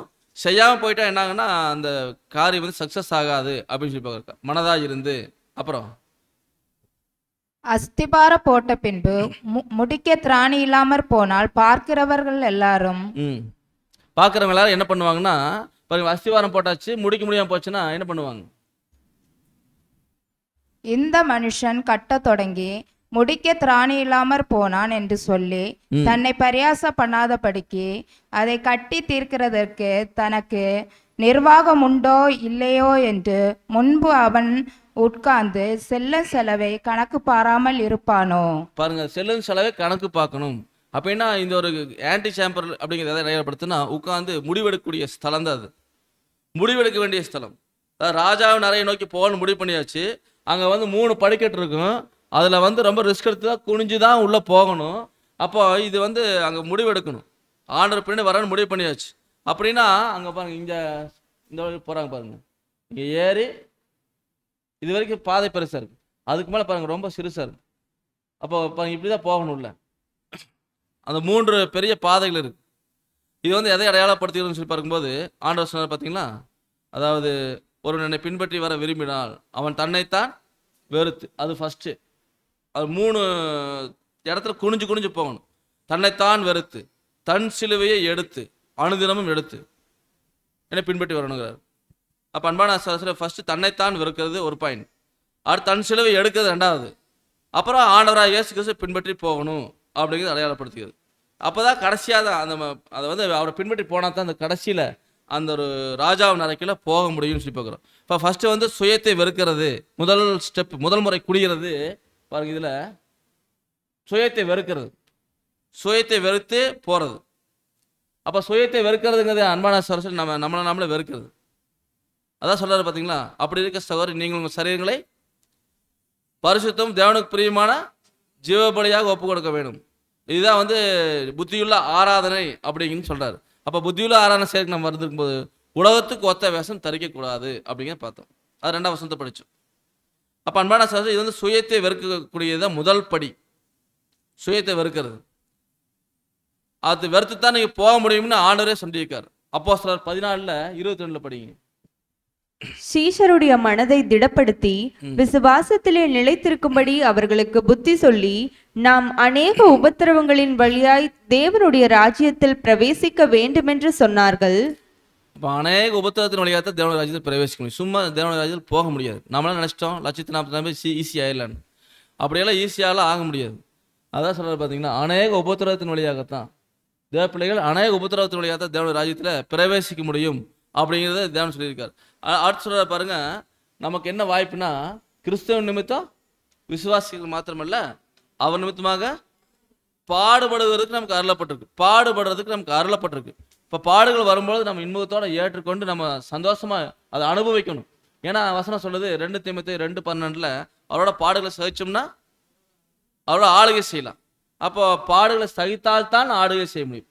அப்போ பாடுகளை சகிக்கும்போது அந்த ராஜா ஆகக்கூடிய வாய்ப்பு நமக்கு தேவன் தரார். அன்பான சகோதரர் சொல்ல, அப்படி அந்த ராஜாவின் அறைக்குள்ளே போகிறதுங்கிறது அவ்வளோ சாதாரணமான விஷயம் கிடையாது. அப்போ பாடுகளை சகித்து ஆண்டவரை போல நம்ம வந்து உலகத்தில் வாழணும். வாழ்ந்து பாருங்கள், அவ்வளோ கஷ்டங்களை பட்டு உள்ளே போகும்போது கிங் சேம்பருக்குள்ளே போயிடலாம். கிங் சேம்பருக்குள்ளே போனோம்னா வேறு அங்கே ஒன்றுமே இல்லை. அங்கே பார்த்தீங்கன்னா ஓப்பனாக இருக்கக்கூடிய ஒரு கலர், ஒரு சவப்பட்டி இருக்கு, ஓப்பன் பண்ணப்பட்ட ஒரு சவப்பட்டி. இந்த 3 அறைகள் அப்படியே அந்த 3 இடங்களை குனிஞ்சு உள்ளே போயிட்டோன்னா அந்த அறை முழுவதும் எப்படி இருக்குமாமா பாருங்கள். இந்த அறை அதான் ராஜாவின் அறை. இது வந்து பிரமிடில் இருக்கக்கூடிய ராஜாவின் அறை தான். இந்த உயர்ந்த இடத்துல இருக்குது. இந்த அறை முழுவதுமே சிவப்பு கிரானைட்டால் கட்டப்பட்டிருக்கு. திறந்த ஒரு பெட்டி இருக்குது அதில். இந்த திறந்த பெட்டி ஓப்பன். இப்போ அனைத்தும் வந்து தேவன் வந்து என்ன சொல்ல வரான்னு சொல்லி பார்க்கும்போது, அதாவது இந்த ராஜாவின் அறையானது தேவன் மனிதனுக்காக தருகிற உயர்ந்தபட்ச ஜீவனை அடையாளப்படுத்து, உயர்ந்தபட்ச ஜீவன். அதான் இது வந்து இந்த சவப்பெட்டி திறந்துக்கிறது வந்து அழியாமையை குறிக்குது. இனி மரணமே அவங்களுக்கு கிடையாது, இனி அவங்களுக்கு மரணமே வராது அப்படிங்கிறத அடையாளப்படுத்துது. முழுவதும் சிவப்பு கிரானைட் போட்டிருக்கிறது இது தெய்வீக தன்மையை அடையாளப்படுத்துகிறதா இருக்குன்னு சொல்லி பார்க்குறோம். இது வந்து பரலோக ரட்சிப்பை சுதந்திரத்துக்கு கொள்ளக்கூடிய அந்த வகுப்பினருக்கு கொடுக்குறது. அந்த பரலோகம் எங்கே இருக்குன்னு சொல்லி பார்க்கும்போது அதான் சங்கீதம் 48:2 படிக்கிறோம். வடதிசையில் உள்ள சீயோன் பர்வதம் வடிப்பமான ஸ்நானமும் சர்வ பூமியின் மகிழ்ச்சியுமாய் இருக்கிறது, அதுவே மகாராஜாவின் நகரம். அந்த மகாராஜாவின் நகரத்துக்கு போறது நம்ம ரெடியா இருக்கு. ராஜாவின் அறை, அந்த அறைக்குள்ள போறதுக்கு கஷ்டம்தான். பல்வேறு கஷ்டங்களை பட்டு பல்வேறு உபத்திரங்களை பட்டு இடுக்கமான வழியில போனோம்னா அந்த அறைக்கு போயிடலாம். அப்படி போனவங்களை பத்தி சொல்றாரு பாருங்க, வெளிப்படுத்தல் 3:21 அவங்க தான் ஜெயிச்சவங்க. நான் ஜெயங்கொண்டு என் பிதாவினுடைய சிங்காசனத்திலே அவரோட கூட உட்கார்ந்தது போல ஜெயங்கொள்ளுகிறவன் எவனோ அவனும் என்னுடைய சிங்காசனத்தில் என்னோட கூட உட்காரும்படிக்கு அருள் செய்வேன். அவரோட சிங்காசனத்தில் அவரோட உட்கார்றதுக்கான வாய்ப்பு அங்க கிடைக்கிறது. அப்படின்னா இந்த பரலோக வாய்ப்புங்கிறது ராஜாவின் அறை. அந்த ராஜாவின் அறை போறது பெரியான ரட்சிப்பு. பெரிதான ரட்சிப்பது. இதில் வந்து பார்க்கும்போது அதான் சொல்கிறார் பார்த்தீங்கன்னா, அந்த திறந்த பெட்டி வந்து எதை அடையாளப்படுத்துதுன்னா, அதாவது மரணம் நெருங்கவே நெருங்காது அவங்களே. அதாவது திவ்ய சுவாபத்துக்கு போயிடுவாங்க, தேவன் பிதாவாகிய தேவனுடைய தன்மைக்கு மாறிடுவாங்க. அதை அடையாளப்படுத்தியது. அப்போ இது வந்து ராஜாவின் அறை. இப்போ நம்மளாம் எங்கே போகலான்னு முடிவு பண்ணிக்கிறோம்? ராஜாவின் அறைக்கு போகலான்னு முடிவு பண்ணிக்கிறோம். அப்போ இந்த ராஜாவின் அறையில் போகிறதுங்கிறது கஷ்டம்தான். இந்த பிரமிடுக்குள்ள இறங்கி உள்ளே போய் ராஜாவின் அறைக்கு போய் சேர்றதுங்கிறது ரொம்ப கஷ்டம். அதில் போகிறவங்க வந்து பெரிய தங்களை வந்து கஷ்டத்துக்கு உட்படுத்தி போனாங்கன்னா போயிடலாம். அடுத்தது வந்து பார்த்தீங்கன்னா ராணியின் அறை பார்த்து முடிச்சிடலாம். Queens chamber. குயின்ஸ் சேம்பர் பாருங்கள், இதுதான் குயின்ஸ் சேம்பர். ஹரிஜோனல் பிளேசஸ். இது வந்து மேல்நோக்கு பாதை ராஜாவின் அறை. இது வந்து ஹரிஜோனல் பிளேஸ், கிடைமட்டமாக போகிறது, கிடைமட்டமாக போகக்கூடியது. பாருங்க, இதில் இதுதான் கிடைமட்டமாக நேராக போகுது பார்த்தீங்கன்னா இந்த பாதை, அதுதான். அப்போ இது வந்து ராணியின் அறைக்கு போகக்கூடியது. இந்த ராணியின் அறை என்பது பார்க்கறது வந்து சமதள பாதை அப்படின்னு சொல்லி பார்க்குறோம். உலகத்தின் ரட்சிப்பு, பொதுவான ரட்சிப்பு. இது பொதுவான ரட்சிப்பு இந்த இதில் கொடுத்து இதெல்லாம் உலக ஜனங்களை பெறக்கூடிய வாய்ப்பு. இந்த பாதை வந்து பார்த்தீங்கன்னா பாருங்கள், இது வந்து கிராண்ட் கேலரி நுழைவாயில் ஆரம்பித்து ராணியின் அறை மட்டும் வழி நடத்துகிறது அப்படின்னு சொல்லி பார்க்குறோம். இந்த ராணியின் அறை பார்க்குறோம், சமதள பாதைன்னு சொல்லி பார்க்குறோம். இது வந்து இது வரைக்கும் பாதி வரைக்கும் 46 இன்ச்சு, அதுக்கு மேலே வந்து 66 இன்ச்சு. கொஞ்சம் வழி வந்து விரிவாகுது, வழி வந்து விரிவாகுதுன்னு சொல்லி பார்க்குறோம். இது வந்து அன்பான சகோதரர்கள் படிக்கலாம் வசனம், ரோமர் 16:6-17. முன்னே நீங்கள் பாவத்திற்கு அடிமைகளாயிருந்தும் இப்பொழுது உங்களுக்கு ஒப்புவிக்கப்பட்ட உபதேச சட்டத்திற்கு நீங்கள் மனப்பூர்வமாய் கீழ்ப்படிந்ததினாலே தேவனுக்கு ஸ்தோத்திரம். பாருங்க, எல்லா ஜனங்களையுமே உயிர்த்தெழுந்து வந்து மனப்பூர்வமாக கீழ்ப்படிவாங்க. அதான் சொல்றாரு பாருங்க, பாவத்துக்கு நீங்கள் அடிமையாக இருந்த காலத்துல எல்லா ஜனங்களும் பாவத்துக்கு அடிமையாக இருந்த காலம் ஒரு காலம் இருக்கு. ஆனால் நீதிக்கு பழக்கப்பட்ட காலத்துக்கு வருவாங்கன்னு சொல்லி பார்க்குறோம். நீதியை கற்றுக்கொள்ளக்கூடிய ஜனங்களாக வருவாங்கன்னு சொல்லி பார்க்குறோம். அப்போ இது வந்து பார்த்தீங்கன்னா, அதாவது ஒரு பொதுவான ரட்சிப்பை அடையாளப்படுத்துகிறது. இந்த ராணியின் அறை வந்து முழுக்க முழுக்க வெண்மையான சுண்ணாம்பு கல்லால் கட்டப்பட்டிருக்கு. சமதள பாதை இருக்குது, ஹரிஜோனல் பிளேசஸ் இருக்குது, வெண்மையான சுண்ணாம்பு கல்லால் கட்டப்பட்டிருக்கும். இது வந்து பார்த்தீங்கன்னா அன்பான சகோதரர், வெண்மையான சுண்ணாம்புக்கல் அப்படிங்கிறது பார்க்கும்போது இது கிறிஸ்துவனுடைய 1000 வருட அரசாட்சி அடையாளப்படுத்துகிறது. 1000 வருட அரசாட்சியில் எல்லாம் என்ன பண்ண போறார் கர்த்தர் இயேசு கிறிஸ்து? எல்லாவற்றையும் ஒரு பரிபூர்ண நிலைமைக்கு கொண்டு வருவார். எல்லாவற்றையும் ஒரு பரிபூர்ண நிலைமைக்கு கொண்டு வந்து அதுக்கப்புறம் தான் என்ன பண்ணுவார்னா, அதாவது ஜனங்களுக்கு அந்த ஆசீர்வாதத்தை கொடுப்பாருன்னு சொல்லி பார்க்குறோம். அப்போ அன்பான சகோதரர், இப்போ பார்க்குறோம் அந்த எல்லா ஜனங்களுமே உயிர்த்தெழுந்து வருவாங்க. உயிர்த்தெழுந்து வந்து என்ன பண்ணுவாங்கன்னு சொல்லி பார்க்கும்போது பாருங்க, விடுதலை ஆவாங்க, பாவத்துக்கு விடுதலை ஆவாங்க. அதான் ரோமர் 6:22 படிக்கிறோம். இப்பொழுது நீங்கள் பாவத்தினின்று விடுதலையாக்கப்பட்டு தேவனுக்கு அடிமைகள் ஆனதினால் பரிசுத்தமாகுதல் உங்களுக்கு கிடைக்கும் பலன், முடிவோ நித்திய ஜீவன். பாருங்க, அதாவது பாவத்திலிருந்து விடுதலையாக்கப்பட்டுருவாங்க, அப்புறம் தேவனுக்கு அடிமைகளாகிடுவாங்க. ஏன்னா உலகத்துக்கு அடிமையாக இருந்தால் இப்போ தேவனுக்கு அடிமையாகும். அப்போ பரிசுத்தமாக அவங்க எல்லாத்தையும் தேவன் பரிசுத்தமாக்கிடுவார், எல்லா ஜனங்களையும் பரிசுத்தமாக்கிடுவார். அதான் 9 வருஷத்தினால அவர்களை பரிசுத்தமாகும்னு படிச்சிருக்கிறோம். எல்லா ஜனங்களும் பரிசுத்தமாகிடுவாங்க. உங்களுக்கு கிடைக்கும் பலன் வந்து முடிவோ நித்திய ஜீவன். பரிசுத்தமாக உங்களுக்கு கிடைக்கக்கூடிய பலன், அதன் நிமித்தம் என்ன கிடைக்குன்னா நித்திய ஜீவன் கிடைக்கும். ஒட்டுமொத்த உலக ஜனங்கள் உயிர்த்தெழுந்து வந்து நீதியை கற்றுக்கொண்டதுக்கு அப்புறமா என்ன பண்ணுவாங்கன்னா நித்திய ஜீவன் பெற்றுக்கொள்வாங்க. அதான் வசனத்தில் படிக்கிறோம், சங்கீதம் 22:27. பூமியின் எல்லைகளெல்லாம் நினைவு கூர்ந்து கர்த்தரிடத்தில் திரும்பும் ஜாதிகளுடைய சந்ததிகள் எல்லாம் உமது சமூகத்தில் தொழுது கொள்ளும். பாருங்க, பூமியின் எல்லைகள் எல்லாம் நினைவு கூர்மா, கர்த்தரிடத்துல திரும்பும், நினைவு கூர்ந்து கர்த்தரிடத்துல திரும்புங்கிறார். அப்போ ஜாதிகளுடைய சந்ததிகள் எல்லாம் உமது சமூகத்தில் தொழுது கொள்ளும். எல்லாருமே அவருடைய சமூகத்தில் தொழுது கொள்ளக்கூடிய வருவாங்க. இப்போ ராஜ்யம் வந்து கர்த்தருடையதாக இருக்கும். ராஜ்யம் கர்த்தருடையது, அவர் ஜாதிகளை ஆளக்கூடியவர்களாக இருப்பாருன்னு சொல்லி பார்க்குறோம். ராஜ்யம் கர்த்தருடைய ராஜ்யமாக இருக்கும். அப்போ இந்த வசனத்தோடு நம்ம படித்தோம் ஆரம்பத்தில், அதாவது ஏசாயா 19:20. அது எகிப்து தேசத்திலே சேனைகளின் கர்த்தருக்கு அடையாளமும் சாட்சியுமாயிருக்கும். ஒடுக்குகிறவர்களின் நிமித்தம் அவர்கள் கர்த்தரை நோக்கி கூப்பிடுவார்கள். அப்பொழுது அவர்களுக்கு ஒரு இரட்சகனையும் ஒரு பலவானையும் அனுப்பி அவர்களை விடுவிப்பார். பாருங்க அன்பான சகோதரர், கடைசியாக இந்த வசனத்தை நம்ம பார்த்து முடிக்கிறோம். அதாவது எகிப்து தேசத்தில் சேனைகளின் கர்த்தருக்கு ஒரு அடையாளம் சாட்சியுமா இருக்கும். அது என்ன, எதுனா பிரமிடு. எகிப்து தேசத்தில் சேனைகளின் கர்த்தருக்கு அடையாளம் சாட்சியமா இன்னைக்கு வரைக்கும் இருக்குது. அப்போ சொல்றாரு பாருங்க, ஒடுக்க நிமித்தம் அவர்கள் கர்த்தர் நோக்கி கூப்பிடுவாங்க. அப்பொழுது அவர்களுக்கு ஒரு இரட்சகனையும், ஒரு இரட்சகன் ஒரு பலவான அனுப்பி அவர்களை விடுவிப்பார் அப்படின்னு சொல்லி எல்லாரும் அவரை நோக்கி கூப்பிடும்போது தேவன் அவர்களுக்கு என்ன பண்ணுவார்னா ஒரு ரட்சகனை அனுப்புவாராம், ஒரு பலவானை அனுப்புவாராம். அப்போ யார் அந்த ரட்சகர், யார் அந்த பலவான்?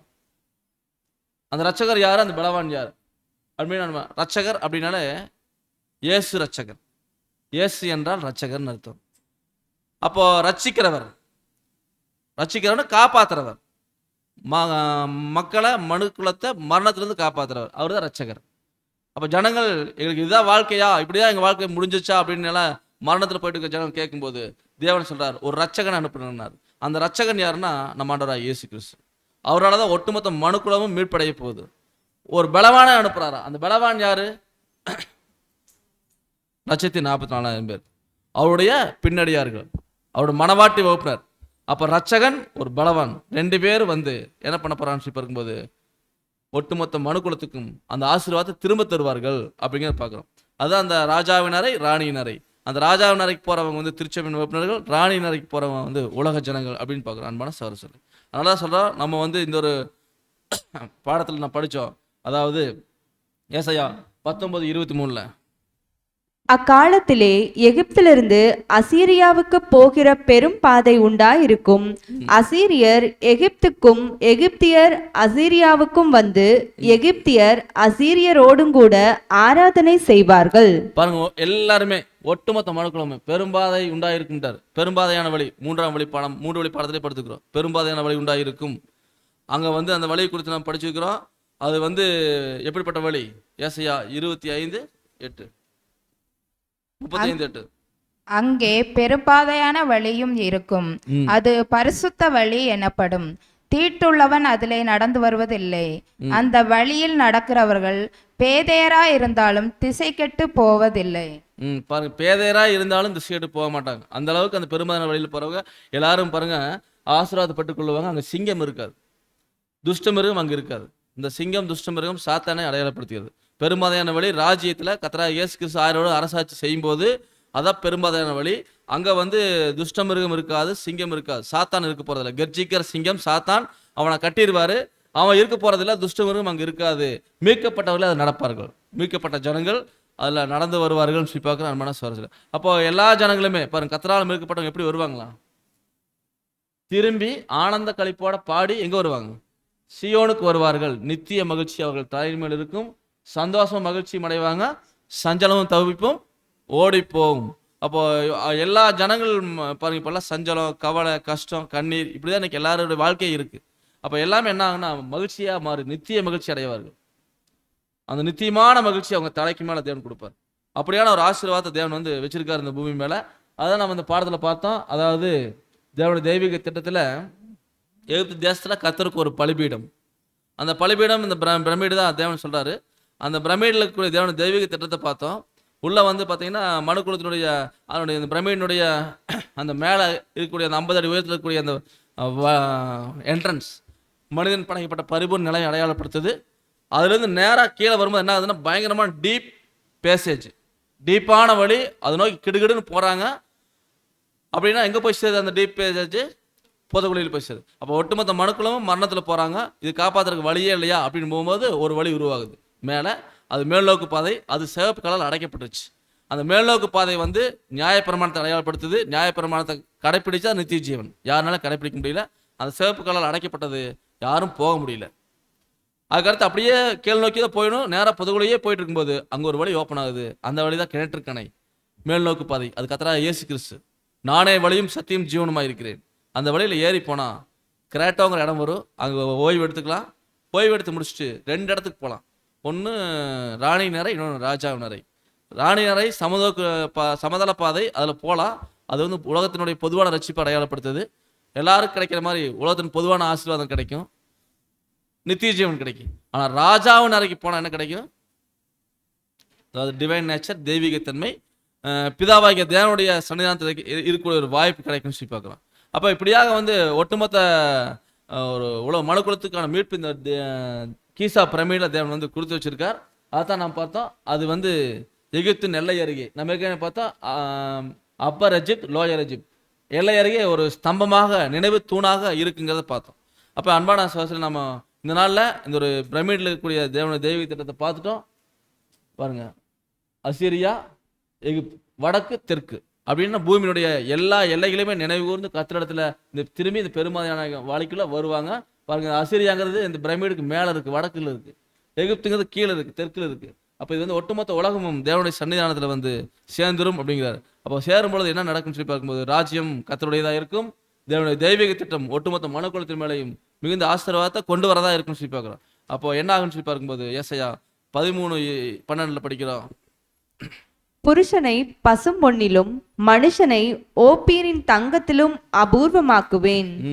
இப்படியாக எல்லாரும் பாருங்க, புருஷனை பசுமண்ணிலும் மனுஷனை ஓப்பீரின் தங்கத்திலும் அபூர்வமாக்குவேன் அப்படின்னு ஒட்டுமொத்த மனுக்குலமும் என்ன ஆகுனா தேவனுக்கு அங்கே தங்கத்தை போல இருப்பாங்கன்னு சொல்லி பார்க்குறோம். அன்பான சகோதரர்களே, அதனால நம்ம கவனிக்கலாம். கடைசியாக ஒரு வசனத்தை வாசிக்கலாம். யோபு 23:10. ஆனாலும் நான் போகும் வழியே அவர் அறிவார், அவர் என்னை சோதித்த பின் பொன்னாக விளங்குவேன். இப்போ யோபு சொன்னார், நான் போகும் வழியே அவர் அறிவார், அவர் சோதித்த பின்னால் நான் பொன்னாக விளங்குவேன்னு சொன்னார். அதே மாதிரி அன்பான சகோதரர், நம்ம பொன் அப்படிங்கிறது டிவைன் நேச்சர். அந்த டிவைன் நேச்சர் நமக்கு தருவதற்கு தேவன் ரெடியாக இருக்கார். அப்போ அந்த புருஷனை ஓப்பீரின் தங்கத்திலும் பசும் பொன்னிலும் ஒப்பாக்குவேன்னு சொன்னார். அப்போ அந்த டிவைன் நேச்சரை பெறுவதற்கான வகுப்பினராக நாம இருக்கிறோம். நாம தான் அந்த டிவைன் நேச்சருக்கு பங்குள்ளவர்களாக இருக்கிறோம். அன்பான சகோதரர்களே, இப்போ நம்ம போகிற வழியை நம்ம ஒவ்வொருவரும் நம்ம சிந்திச்சு பார்த்து நம்ம எப்பேற்பட்ட இடத்துக்கு போயிட்டு இருக்கிறோம்னா ராஜாவின் அறைக்கு போயிட்டு இருக்கிறோம்.